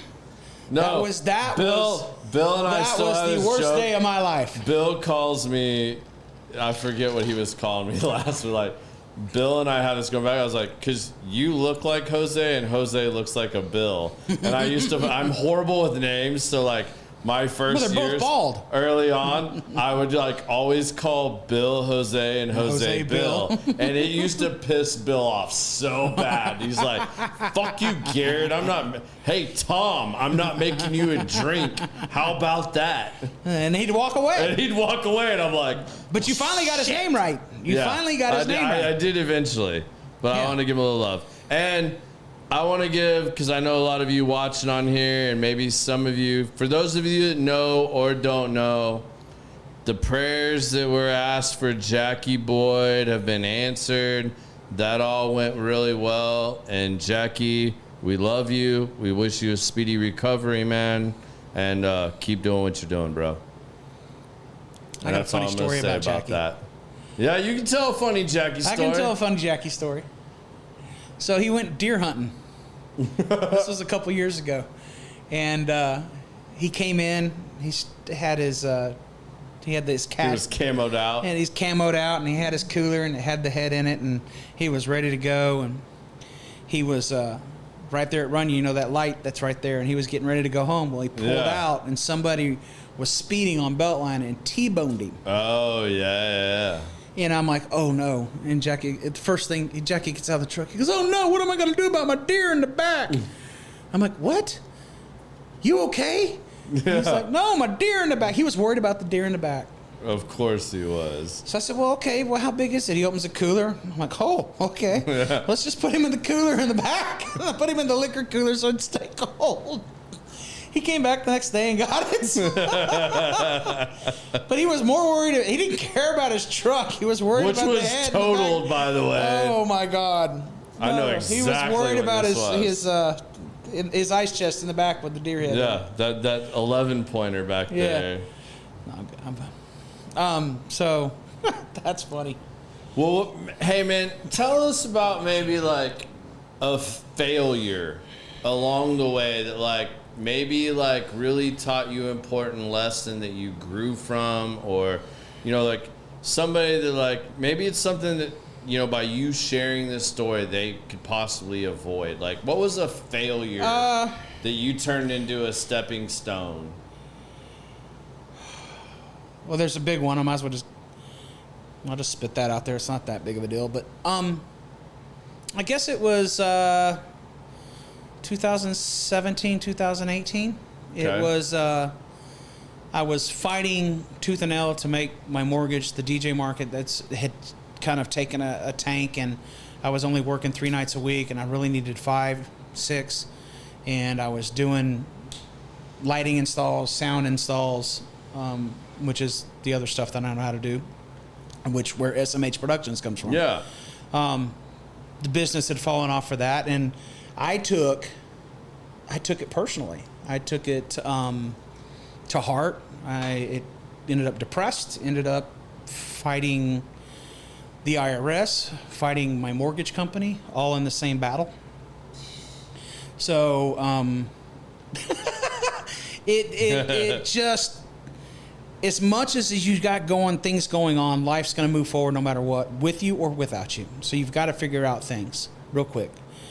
It was about 2 years in that I really had, maybe 2.5, that I really realized that if I did not figure out a way to take control of things that would irritate me or things that I would let get to me and hold me back, if I didn't take control of it, then I would be in a worse situation than I'm already in. So I kind of just took the reins, decided to sell my house. It was at the peak of the market when Toyota was just moving here. Yeah. And business was booming here. This was even before Trump was in office. So all of this stuff was coming to the area, and you had all this influx of people moving in from California, influx moving in from New York. Yeah. Sold the house, made a profit on the house, got out of debt, paid off the IRS, which was not my fault. I wish I could. May that man rest in peace, but it really put me in a pickle. 70 grand in with the IRS is not a fun thing to do. Oh. Yeah. Anyway, that got paid off. I started attacking things a little bit easier. Once everything was paid off and I didn't have a mortgage and I didn't have things, I had the ability to focus on myself. take that time. You got all that debt off your shoulders. So now you can refocus on yourself, put that energy back into yourself, and figure it out what it is that you really want to do. That's when I went to work for Aura with Sam and Sultan and Alon, doing their lighting and their production assistance and for all of their locations. Yeah. Ended up meeting Devin, and me and Devin hooked up and started moving forward with some other projects here in Dallas. Now, every nightclub that you go into is because me and Devin, they have this massive interactive light show with a light guy in the booth. They've got this $40,000 console. It's changed drastically from when I was there just 7 years ago. Yeah. So it does what I think what I'm trying to get at is that life is going to move on no matter what, with you or without you. The problem is that you've got to make that decision if you're going to go on with life or if you're going to sit here and focus on the negativity and the stuff that holds you back. Because if you sit here and think about that and ponder on that and stew on that and don't realize the opportunity that you have in front of you, you'll never go anywhere. None of this would have happened. Did somebody mentor you or coach you on that a little bit? Because no, I had to learn it on my own. You just learned it on your own? You just kind of I mean, what's giving you that positive, like, just get over it, like, not let it drown you? Because, I mean, like, let's be honest, like, suicide and a lot of other things are, like, real prevalent in your industry. Just like it just whether happened, it's yeah. like first responders or whatnot. Like, I mean, and yeah, it just happened. But like, well, I mean, like, how have you been able to maintain that kind of outlook on those type of serious things? I mean, you know, for me, like, I do a lot of things to self-educate myself. You know, whether it's going to this conference, reading this book, doing this thing, or sitting down with one of my mentors, or somebody that I consider a mentor, or somebody that that I can really, like, open up and have a conversation with. Within your industry, I mean, did you have some other help, other influences, or people that you talk to about these things? Because, like, I mean, like, I don't want to bring up, like, the dirt and, like, really get into it with you about, like, certain things, but I know some of the things you've had to deal with and that you've experienced just in the last 16 months. Just in the last and I know 6. how, I'm stretching it a little bit, but, like, you know, that's a lot, man. And, like, without anybody else to talk to or be coached up on it, like, how have you dealt with that, man? Like, I mean, like, processing it, and I mean, I can't, if it is, kudos to you, bro. Like, if you haven't had any of that, like, but I would think there's had to be some other people that have been there for you and that have, like, shared some other experiences and stuff like that for you to deal with those types of things. There is to name a few. There's Jeff Minicky. Me and Jeff go all the way back to 1992. Yeah. He's been in this business, if I'm in this business 35 years total probably now, I'm almost close to 36. He's been in it almost 50. Yeah. He's still around. He runs a brewery in Fort Worth. He, on the business side of things and how to handle things in a business acumen, it's always been him that I call. Yeah. There's another one, Jeff Murtha. He's the owner of Studio 80 in Fort Worth. He also has a place here in Plano called Fizz. I think you would actually like. I talk to him on a daily because I do a lot of things for him. I help him with some email stuff and marketing. But we talk. But those relationships are not just about the business. They're about how do you do this? And it's not a one-way street. Yeah. It's a two-way street. You know, that old saying, each person should have 2 people or 3 people or possibly 5 people that you can call at 2 a.m. to have a conversation with. Yeah. Nobody has that anymore. They're lucky if they have 2. If I pick up my phone, I've got one person. If I call him at 2 a.m, and I say, I need you at my house in 15 minutes. Bring your gun, or he's not going to ask any questions. Yeah.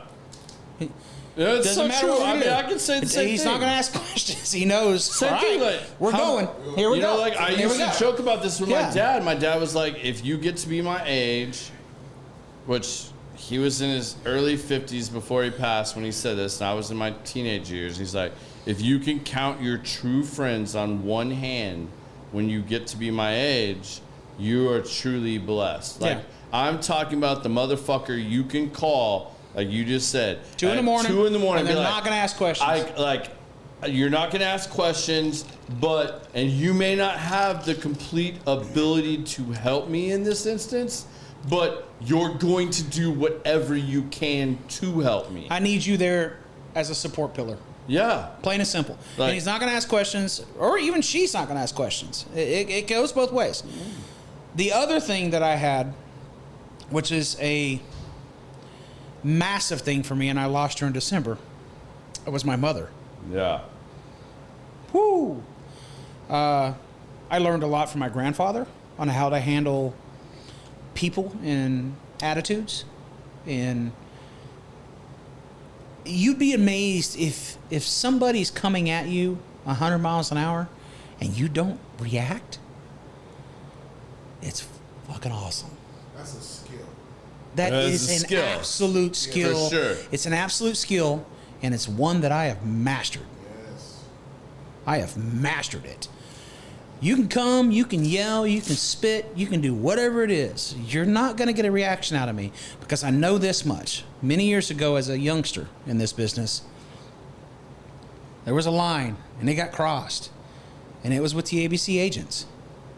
The ABC agents came in unannounced, started a fight at the bar. Nobody knew what was going on. Guy was in a trench coat. He started reaching. Next thing I know, I'm body slamming somebody. Did not realize it was a TABC agent. Had no clue. I end up in the back of a squad car. Blender, the other bartender, ends up in the back of a squad car. There's a reason TABC now has to introduce themselves to the management before they walk behind a bar to let management know that they're there. Yeah. And that is because myself and Blender back in 92. Because they came in like they owned the place. There was a guy that was a little bit intoxicated playing on the pool tables. Got mad because they told him that he was cut off and whatever. They didn't announce themselves, so they didn't give this presence like that who they were or part of the management team or anything.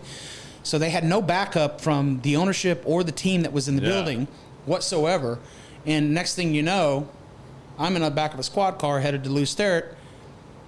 Okay, all right, what the hell? I get out that night, but we end up going to court. We're facing felony charges, assault on an officer at the time. Lawyer comes in. Thank God the Hallaby's had a hell of a lawyer because he comes in and it's dismissed.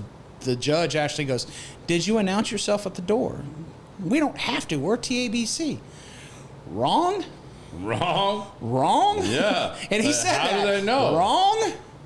You need to have a business acumen to let the management know that you're in the room for their safety, not just your safety, but their safety. And it was thrown out of court. Whoo! I was on the shit list for TABC for a long time. Yeah, I'm sure. I'm shocked I got a license out of it. But like that's bullshit. Like Yeah. you need to like let people know what's going on. Yeah, Like, but that was I mean, 92. It was a different. You could carry mag lights back then. You can't carry mag lights now, even in general, unless you're running a semi. Yeah. It's illegal to carry a mag light, from what I've been told. You guys know what mag lights are, right? Yeah. I didn't know that was a He grabs his microphone. Yeah. Yeah, for those of you that can't see off camera, Biz just grabbed his microphone and did a. I ain't gonna say nothing like hold but up. For real? Yeah. It can be considered a weapon. Think about how big mag lights were in '92, bro. I mean, they were this long. I mean, they were a freaking foot flashlights. long. Yeah. Yeah. They did substitute. Then they as had a- D-cell batteries in them. Yeah, it was. I mean, I'd have rather got hit by one of those police batons. batons Yeah. than a mag light. Yeah. I mean, they had holsters for them in their belts. But a mag light. I mean, a mag light. I'm saying like that was That was the thing. Yeah. It was a huge thing. Wow. I'm baffled by that one, but okay. Yeah, some crazy stuff, man. Well, what advice would you give to somebody that actually wanted to start a bar today? Today? You already said In it. today's world, all things considered. All things considered, do your research. What do you mean by that? I would think it would be the right reasons within self, and I don't want to cut you off. He said the right reasons. But I have a friend at home. Not because it's cool. He's one of my DJ buddies, bought a bar. And he's been trying to sell it for the last 6 years. He's been trying to get from up. Every time I come home and I DJ at his spot, hey, you want to buy it? Hell no, I don't want this. Because he created the bar for this reason. As kids growing up, we would all go to his house and take turns DJing in his basements and just hang out. It'd be 7 to 10 of us down there just hanging out, doing whatever, just DJing, everybody taking turns. And he says, I don't want to create that as a bar. And he didn't realize all the responsibilities now that this basement party has become. And now that he's tethered to it and he has a business partner that half-ass runs it, he's like, I've lost that loving feeling. I don't want to do this anymore because it isn't the bubblegums and rainbows of euphoria that he thought it would be. Well, that's what I mean by that. That's one of the things that I mean by do your research. First and foremost, everybody thinks that owning a bar is a party on the front side of the bar. And most of the time, it is a party on the front side of the bar. You're cutting up, you're having drinks, you're mingling, and you're having a good time. But what the people don't see, guys like JR, myself, Kyle, Nick, guys that are actual operators, Matt, Dallas, they don't see the other side of the day work. They don't see the 65 to 80 hours a week that takes to put in. I don't have a family. I have a beautiful girlfriend that I love dearly, and it's me and her in a lock and leave situation. We can go down to Port Aransas with my freaking truck and camp. I'm blessed. I don't have 3 or 4 kids. I don't have other responsibilities. But if you have kids and you have other responsibilities and you're going to think that a bar is going to rescue your situation, nope.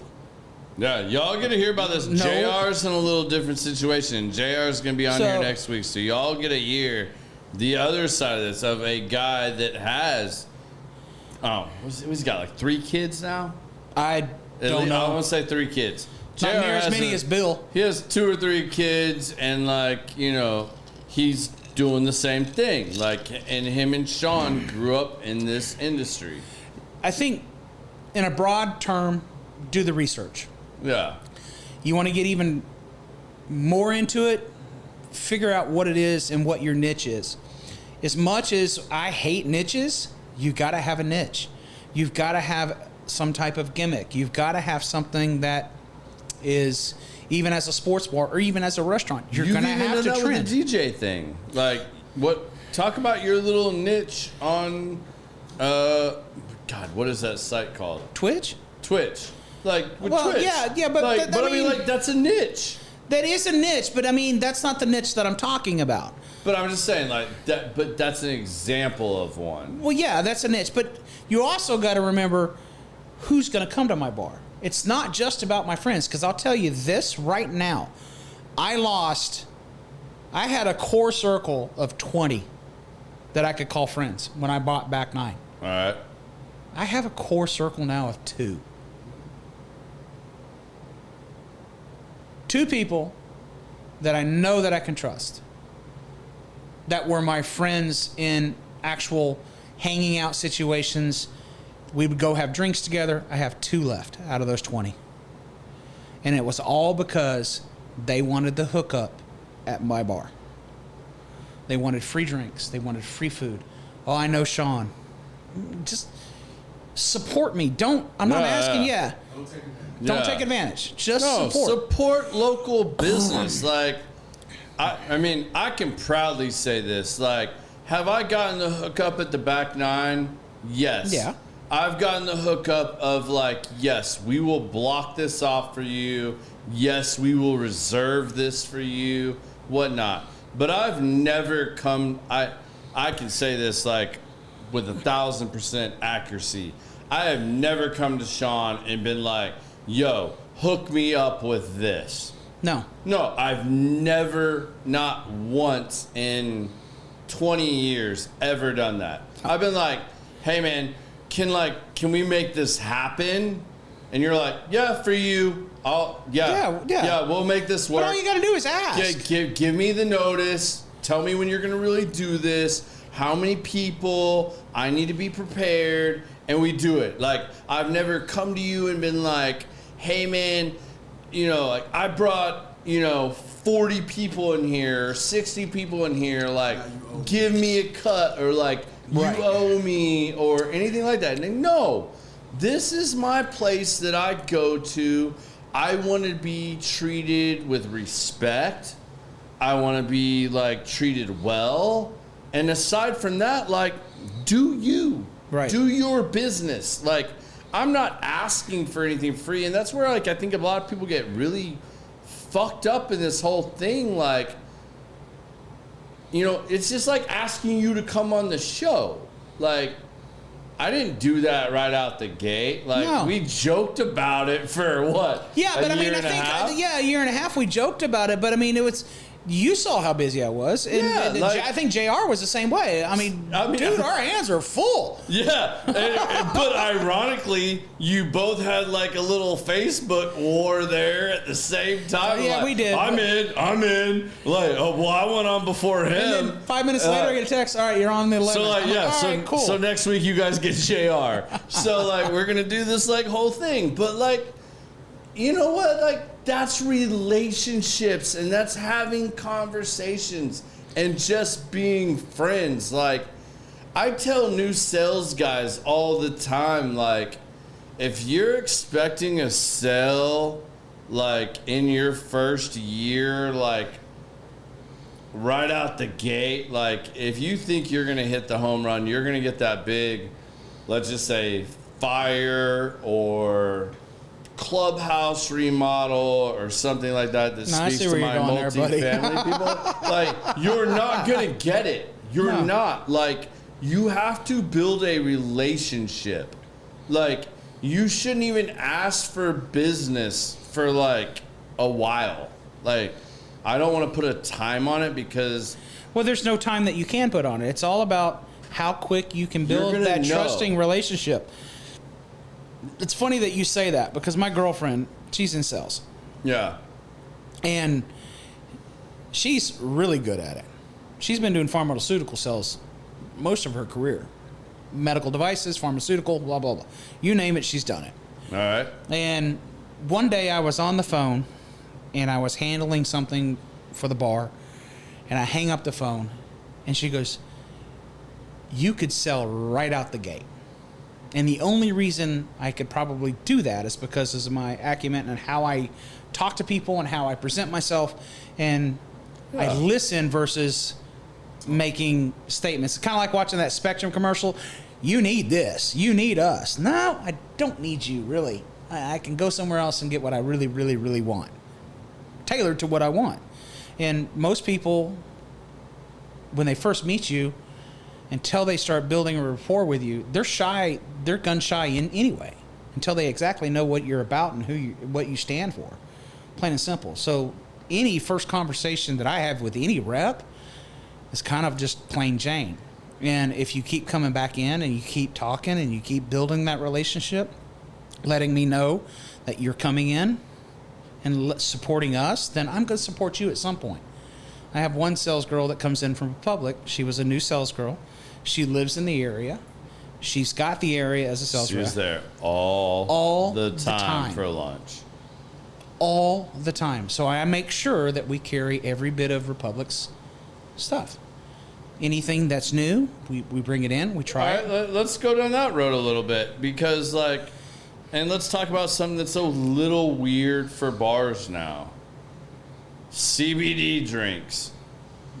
This is like becoming a thing now. This is a huge thing, including for me. Yeah, and it's a risk.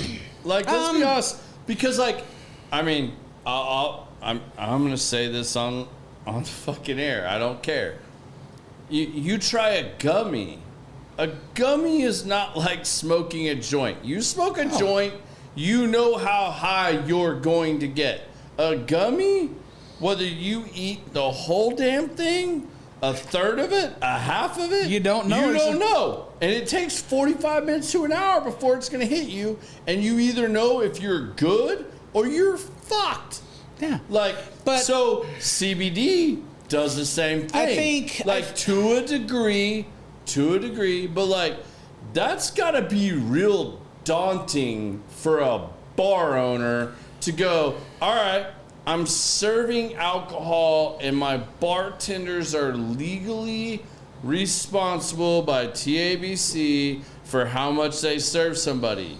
You give them a CBD drink that may take 20 minutes, 30 minutes, 45 minutes. You don't know. Well, that's where you're going to give them a drink that is legal to serve in Texas, and you give them said drink, but you're still giving them alcoholic beverages that they're ordering at will. You think they're on a good, let's just assume a good pace. Like, this guy's just having a couple entered bills, this realm? but we're starting to get into it a little bit. Well, I mean, I watch these fucking reps come in and try to They'll sell. bring me. I don't know how many times I've been day long. brought something that's got THC or CBD or.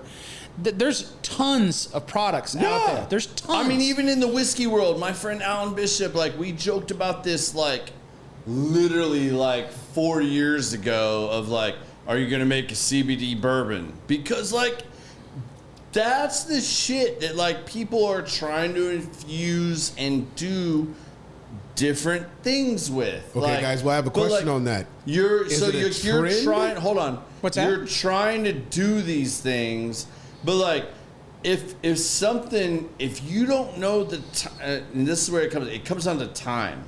So you're serving them on a rate or a level like that they're still good. And I mean, I know you guys are real good about like, and I can say this honestly, like, you're one of the few bars that's like really good about like, hey man, like, we're gonna call you an Uber.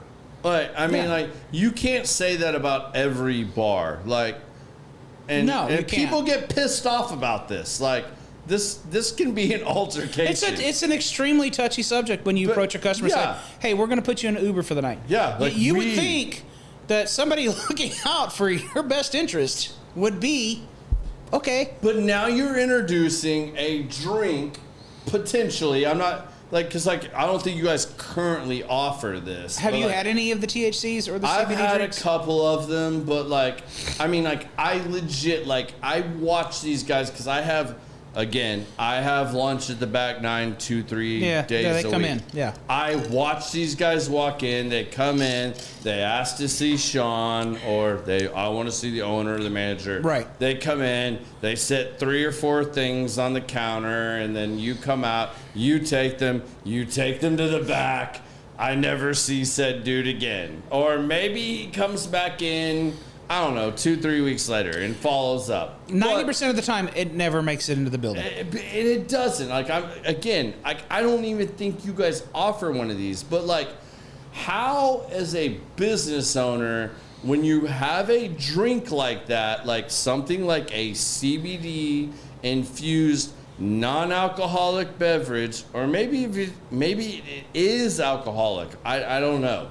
I mean, I'm sure there's both versions. But you have this. Most of those things take 20 minutes to an hour to affect somebody.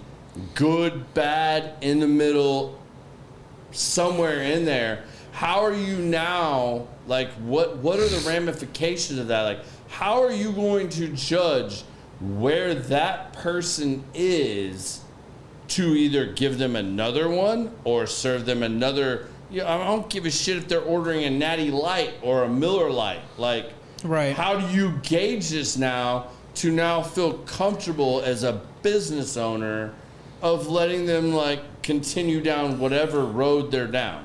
Well, the old adage is that if you've got somebody that's 200 pounds, you're looking at anywhere from 3.5 to 4 drinks an hour. Yeah. That's the old adage on an alcoholic drink. Yeah. CBD drinks and the THC infused stuff is not going to hit you like alcohol does. No. It doesn't hit you like that at all. It's going to take 45 minutes to an hour to hit you. Well, that's Even not what if I'm it getting at. does. That's Even not what if I'm it getting does. at, Garrett. What I'm getting at is The intensity is not gonna be the intensity same? is not the insane. Nowhere near the same. Yeah. Most of the THC CBD drinks that are out there now are 5 milligrams, and that's nothing. You could probably have 3 of them, and you might feel a little super relaxed. Okay, All right. super relaxed. I mean, no more than taking. But what if you've already been drinking? Well, that's the kicker. That is where the kicker is, and that's where the laws have not necessarily caught up. The TABC laws have not caught up with what the THC stuff and the CBD stuff's going to be. Somehow, some way, the government's going to have to come up and figure out a way to execute that. And there's also got to be training classes on it. Yeah. How do you train somebody to let them know that they are impaired with THC? Yeah. How many times you guys pulled up at a stoplight and somebody's smoking a joint? You're like, damn. Yeah. People smoke and do that all the time. They don't drink. Yeah. So it's a fine line, and they haven't figured it out yet. I don't Now- think anybody's figured it out yet. So back to my question: do you think this whole TBC thing in the alcohol is a fad? Because I remember when I first moved to Dallas, they had some bullshit flavored oxygen bar. You can go and they Yeah. literally put the little nose thing, and you actually Well, I remember my breathe brother- flavored oxygen. I remember my brother moved to California, and I remember when, and 2 of my wife's cousins lived in California, went to college out there. And I remember when one of them, shout out, I won't name you, but he came back and he used the term crossfaded. And I'm like, what the fuck is crossfaded? And he's like, well, when you're high and you're drinking.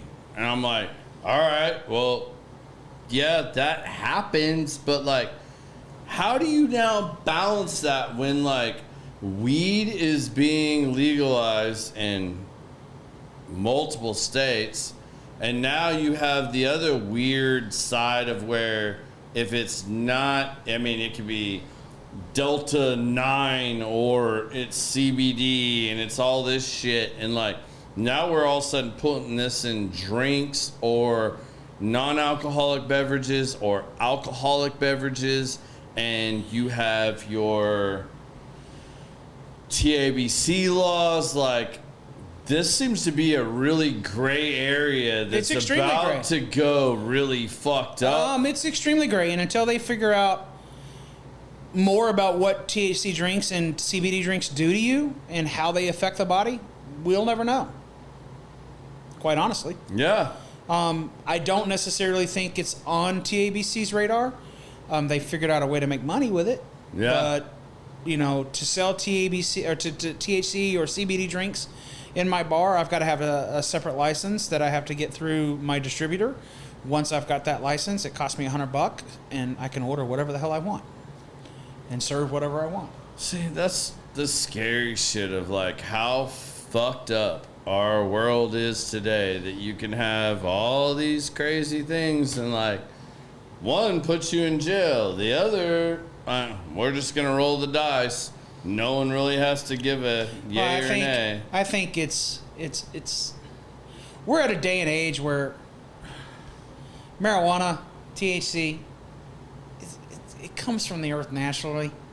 That's what they said in the movie Friday. It's from the earth. It's from the but earth. I think with all It's the not like it's laws, grown. It's not like it's I individually. mean, I'm all for it. Like, I mean, like, I'm not knocking it. Like, by we're not in any the means, 40s anymore, or the 50s anymore. Yeah, I mean, I'm with you, and I mean, I'm just saying, like, I just wanted to give that perspective to people that are like talking about like this is something I think is like, this is actually important. Like, this should be something we're talking about on the news, not all this other crazy bullshit. Yeah, but the problem with that is that nobody would watch the news if that was it. It's think about the news cycles these days. It's shock and awe.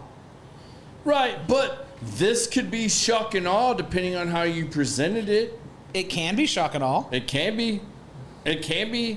And like, but like, this is what Americans are really like considering or talking about. Like, but this isn't the shit that's on the news. Like, but we're seriously like a bunch of guys sitting around here talking about, you own a bar, you DJ at places. I don't own shit. Like, you know, like, but we're like, these are real things that like are coming to fruition that like, what's the answer? Like, I don't know. Can we have an educated conversation about it? And like, well, what's the implications? Because like, I got to imagine you as a bar owner, you're like, well, fuck, like, I'm cool with it. And yeah, man, if I could make $1 on it, like, I'm cool with it. I'm cool with it until I get sued. Till you get sued, yeah. Or some bullshit. And by that point, by that time, TABC knocks on your door and body slams you and goes, "It's too late." Yeah. Hey, man, you gave this guy a TABC, or you gave him a CBD drink,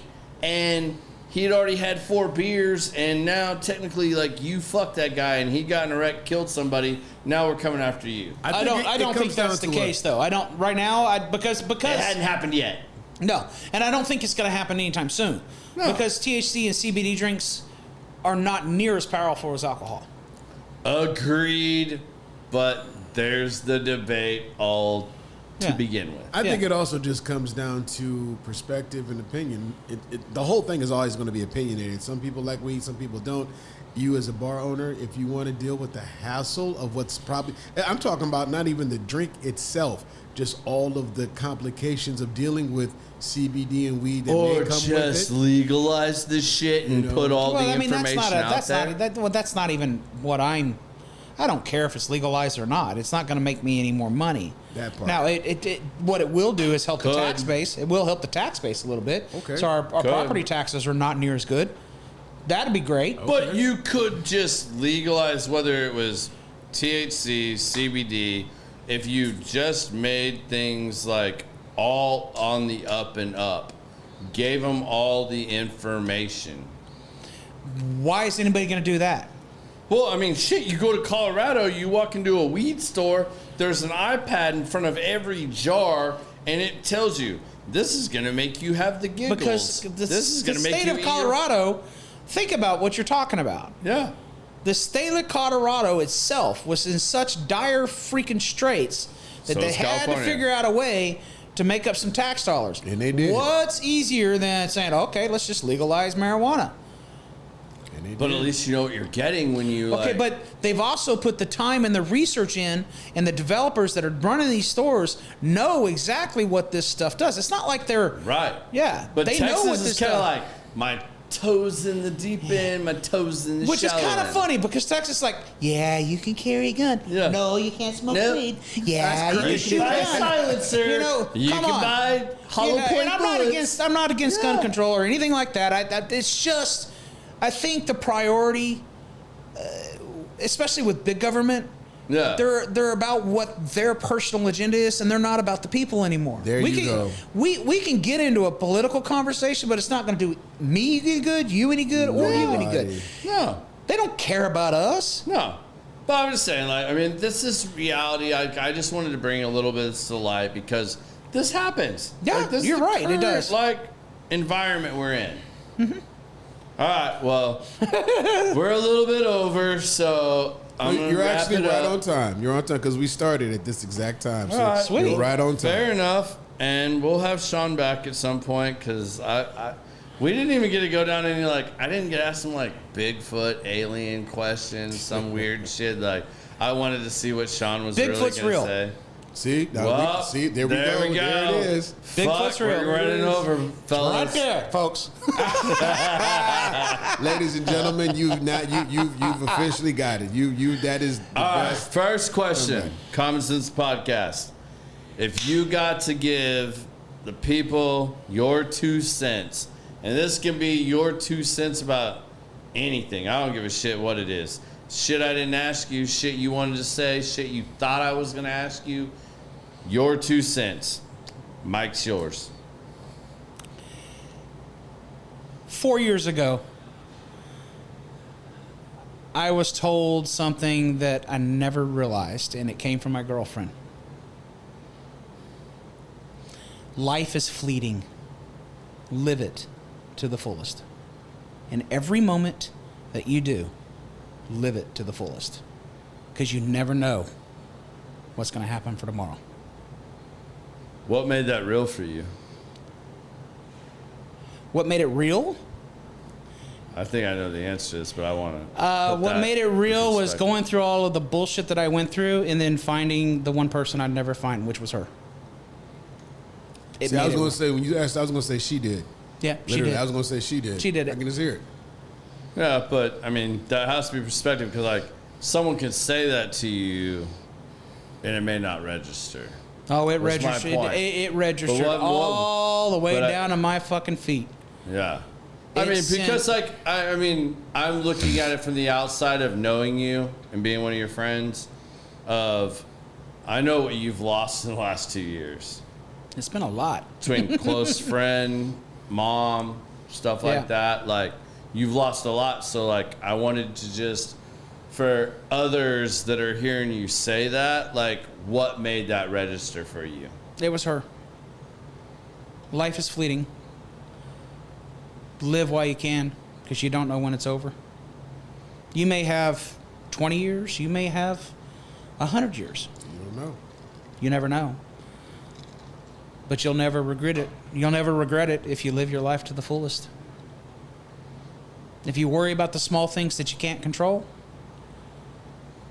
you'll never see the things that you could become. I literally just started doing that maybe a month ago. And you're How's it right. working out for you? It's like a weight off my shoulders. I mean, and it was little stupid shit. Like my kids used to hate it. Oh, he's home. Damn, here he come. Because I'm immediately, who didn't watch that? Who didn't do this? Who did this? And when I stopped doing it, and just, I'm not letting my home go in disarray. What I would do is, if something wasn't done, I wouldn't sweat it. But I would go over there and I would just start doing it. If I see the dishes weren't unloaded out of the dishwasher or whatever, and Jesse didn't do it, I would just be like, all right, cool. I start doing it. Oh snap, Dad, I didn't do it. I'm sorry. And he'll run and they they'll interrupt start doing you. it. And then after I'm doing that a couple times, it's done. When you woosah and let the little things go, and that's a bad habit I got from my mom. She just, I don't know if it's OCD, whatever that is. It's just she got to do it. Sometimes you realize that eats up your whole day. It little can. shit. It can. I mean, if you like I said before, if you concentrate on stuff that you cannot control that comes down on your plate, it may fall smack dab in the middle of the plate. You just have to choose to ignore it. You know, and I watch this with Sean a lot, like, and this is why I was really excited to do this show with you tonight too, because I've been your friend for a long time. Yeah, you've been coming in And long before I even bought the place. yeah, and you know, but like we've built a friendship over the years, and like you're usually in the back, and you know, like you come out here and there, and like, and then you leave, and then like you leave it for your, you know, the people you selected and trusted to run your business. And like I get it, and it's like people be like, well, he just like stormed out of here or whatever. Like, no, he didn't. Like, he did what he had to do, and now he's doing, he's living his life. Like, but a lot of people don't, again, it goes back to that, like, you don't see what all is involved in doing what you do. Yeah. And you can't just live at the bar. No. You would have like the worst relationship in your life. Like, you can't do that. Yeah. And the other thing is that work is work, home is home. Yeah. Oh, man. I don't know how many friends that I've seen over the years take work home, and they wonder why they can't have a relationship or they can't stay in a relationship. Yes. When you go home and you've got the one that's there, you need to be a part of that. And what's been the biggest thing for you? And I want to ask, because this has been hard for me as I've taken an ownership and leadership role in the business that I have. No, they're screwed. How have you managed separating like work and then just like having space for your like true friends? And like maybe it started out as like, I mean, I'll use me as an example, like me just becoming, you know, somebody that was there before you got there, but someone that was a patron, became a friend, and like manifesting that, and like us having the relationship that you and I have. Like, I'm not like trying to bullshit here. It's not like Sean and I hang out every day. We don't talk on like it's not like we're messaging people. Like messaging Yo, bro, what's each other. up? You know, it's not like that by any means. But like I consider Sean a friend. Like, you know, like he's not just, you know, the bar I hang out with, you know, he, you know, like, yeah, he's an owner, like, but you're not just that. Like, I truly value your friendship. Like, but like, and we've talked about different things, whether it was business opportunities or Right. different things over the years. And that's been an evolving relationship. Like,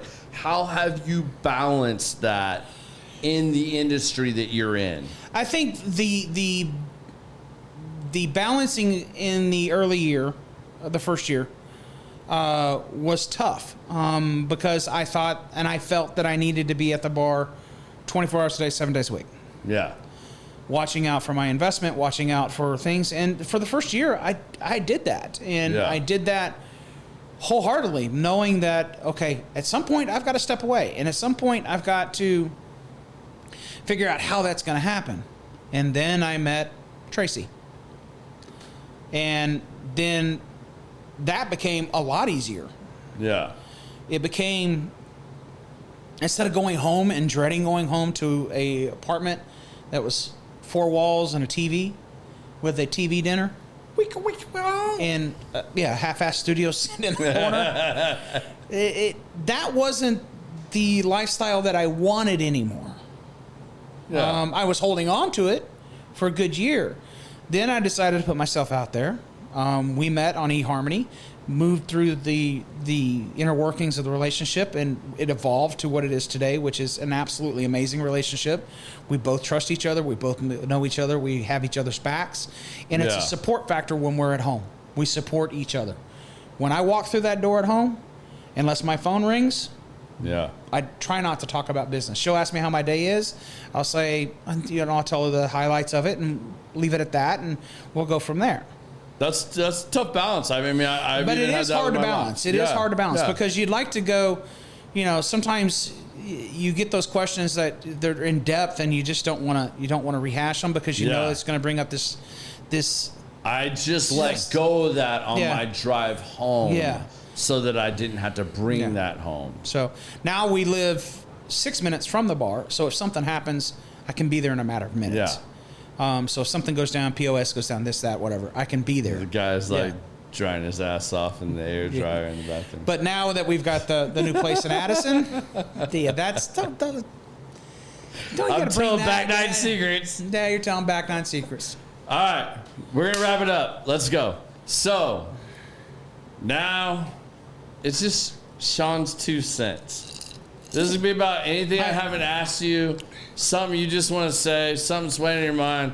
I don't give a shit if it's political. It can be bullshit. We don't care. Give us Shawn Michaels' 2 cents. On anything? Bro, you go wherever you want with this.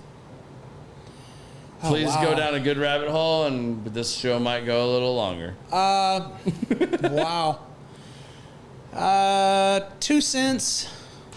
Already gave the life thing. Yep. 2 cents from a DJ perspective. There you go. Now you're going to get biz going. If you're trying to get into this scene, pay your dues. Pay your dues. Follow a DJ around. Find out what it is, the business acumen of it is. Don't just go out and buy a damn controller, play 6 weeks in your bedroom, and think you're the next DJ that's going to play the main room at the new place that's coming to town. Stop talking. Stop, because we'll be here 3 more hours. Stop, because I'm telling you now you all in my shit. You all in my shit. If I have not... But you know exactly what the hell I'm talking about. Man, there's so many people out here going to Guitar Center and showing up and thinking they're the shit. Yeah. And don't know people, don't know music, it's one of the reasons I got out. Nothing. It's one of the reasons I got out. Oh, my God. I'm not going to just I didn't mean to interrupt you. Finish your thought, but I was just like, you hit the nail. You destroyed the nail on the head. Well, yes. I mean, there's something that I've been itching to get back into, and it's playing music again. There was at the end of my DJ career, it was, can you play this? Oh, with the phone in their hand? With the phone in your fucking hand. Put that fucking hand, put that phone down before I throw it across this goddamn restaurant and hit somebody in the head. That don't match nothing that you played all night. Yeah. You be in a bar to where if you've heard me play I played literally classic rock and country all night, and then this one person will walk up, can you play the Kendrick Lamar and Drake diss record? Ain't nobody in this fucking place over 55-year-old and don't even know who Kendrick Lamar is, and you're gonna and could care less. And then you're gonna sit here and come up here 4 times and ask me that shit. And the person that Nope. yeah, they would much rather hear Sly and a Family Stone. Yeah. So and that's the other thing is know your music. I mean, not to go down a rabbit hole because we can go down this rabbit hole. And we'll be here another 3 hours. I got spaghetti waiting on me at home, and I'm ready. This fat boy's ready to eat. Yeah, I got a headache that's killing me, but still, you went there. It's something. One of the reasons that I got out of it completely was because I could not stand it anymore. I could not stand the commercialization of the DJ world. When I started my career, I was carrying 5 crates of records with a 2-wheeler out of the back seat of a freaking NSX. How many times have I told you this story? It took me 7 people when I DJ because the crates were in my car with the turntables. Then I had 4 other cars with amps that we had fans and speakers, and nobody, like the most ignorant shit at all back in '86 when I started this shit was nobody had a truck. We all had little cars. Little cars with trunks on cars with all this big equipment in it. Strapping CRX is hard to get all that Oh my God. into. And everything was built out of heavy ass big plywood boxes. Yeah, man. But that was paying the dues. That was paying the dues. But paying the dues now is finding that local DJ. I'm not saying finding him to replicate him. Find him. Have him take you under the wing. Have him teach you the business acumen. Teach you how to program. Teach you the music that you may not know. Teach you the mixing skills that you think you know when you really don't know. So what I've heard out of what both of you have said, and I think this is one of the important lessons for a lot of young people, is you can participate without providing any value. No, that's wrong. You need to find a way to provide value. And maybe that is going and finding your mentor. Exactly. Maybe that is going and paying your fucking dues. Like, shit is not given to you. Like, go and earn that bit so that, like, you can do what you want to do. This shit is not given to you. Like, well, but you DJ'd, you learned the business. Okay, but think about this, and this goes back to the digital marketing aspect of it. The reason the DJ market is what it is today is because the technology has changed. Technology, when I was coming up and you were coming up, I remember opening for Biz Marquee, and I'm thinking, oh shit. And I had to unload all my crates off the stage so he could load his tent up there. Oh my God. I used to DJ with Biz at a club called Ivory's in Richmond, Virginia. Yeah. And he taught me, literally, that is who taught me about call and response with the crowd. He is the one that taught me how to read a crowd. All these things that I didn't even know. I was so busy worried about mixing 2 records together. I'm not playing music for me. That's 1% of the job. 1% of the job. You're not playing for you. Your job is to play for what's in front of you. To entertain them for 4 and 5 hours. So, but what most club owners know now, this goes back to the digital marketing aspect. You got what I need. It goes back to followers. Yes. What do you bring into my spot? What do you bring into my spot? Why would you, and I've never understood this, why would you spend millions of dollars with sound systems the way they are, light shows the way they are? Why would you spend that kind of money and leave it in the hands of a fucking DJ that has 100,000 followers? Why? I'll take 100,000 followers. Tell me. Give me one good fucking reason why.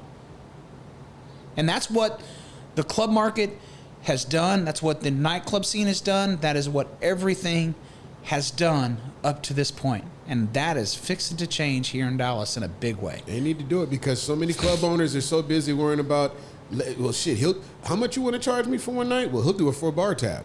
Exactly. And that's where they their stop. picture on a fucking flyer. That's where they stop. Yeah. They look at no value of what you're the reason even people are sitting there bands drinking. get booked, like, that is like, the live side is even worse than the DJ side. oh man, I wouldn't like, even want to go on live that. bands, The like, live band side I is could worse go than on DJ because you have to about pay this a live for fucking band days. $1,200 minimum.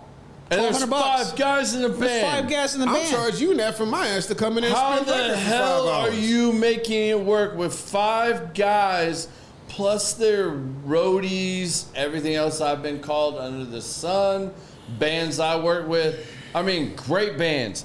Benjamin Allen Band, Waking Norman, you know, like, man, like, back when they did this shit, like, I was watching these guys, you know, like, I mean, like, they're getting paid $800. We've been on the road for 8 hours to get to this venue, man. But see, like, you as an owner, you that understand shit that side of it. sucked. But So like, it's easier to he's have a got to relationship pay with you. $800 to the band, $400 to the sound guy, and then that's $1,200, and then like he's got to make up $1,200 in the bar, like that. I mean, like that That's ain't even shit. before I even opened my goddamn door. That's before he opens his doors. And I mean, like that wasn't the Sunday Ticket or UFC, but in the late 90s, early 2000s, that's the shit they're dealing That's with. a ton. Like a band says, I need $1,200 to play. And he's like, well, then you need a $400 sound guy. It's $1,600 to get you guys in here. He's got to cover $1,600 before he even breaks even on shit. And that doesn't include, that's just the Like, band. that's that doesn't include crazy. security. That doesn't include the servers or the bartenders and their tips. Yeah, And that's that doesn't include the kitchen base staff. shit. So See, now you're looking at a $5,000 night to cover your nut with that kind of entertainment. on a local band. Yeah.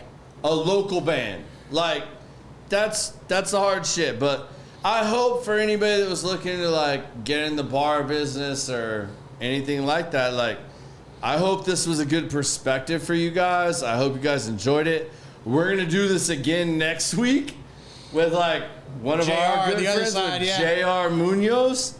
And I mean, JR owns Will Call, so you can hear it from like Addison local all the way to Deep Ellum, where JR has been a fixture. He's got his own battles down there being part of the Deep Ellum. Yeah, Society. I mean, that's from Yeah, that's a whole nother from market share. Clearview to being a lead singer in a band to owning Will Call to, I mean, like, you're gonna get a lot of perspectives from JR, but like, and that's a dude with like 3 kids, a wife, a family, like, How he does it, I have I no mean, idea. how he does it, and he's still slaying. I mean, y'all go down there on a lot of nights out of the week and the weekend, and fuck, JR will be pouring you a drink behind the bar, and he's the fucking owner. I mean, like, that's the way that business works. So, any of y'all trying to figure that out or get in on that, like, stay tuned. But If anybody's got questions too, feel free to reach out. I mean, Yeah. I'm an open book with this stuff. So Or come if by and anybody- hang out with us Come at back, Back come Nine. by back 9 and ask me questions while I'm there. Yeah. I'll be honest with you. I'm just not. don't show up after 2. He ain't there. Yeah, I'm after not 2. there after 10, so don't come after 10 p.m. I'm home and in bed. All right. We appreciate y'all tuning in, joining us tonight. I hope you guys enjoyed the show. We'll see you again next Thursday. Same time, same place. Peace.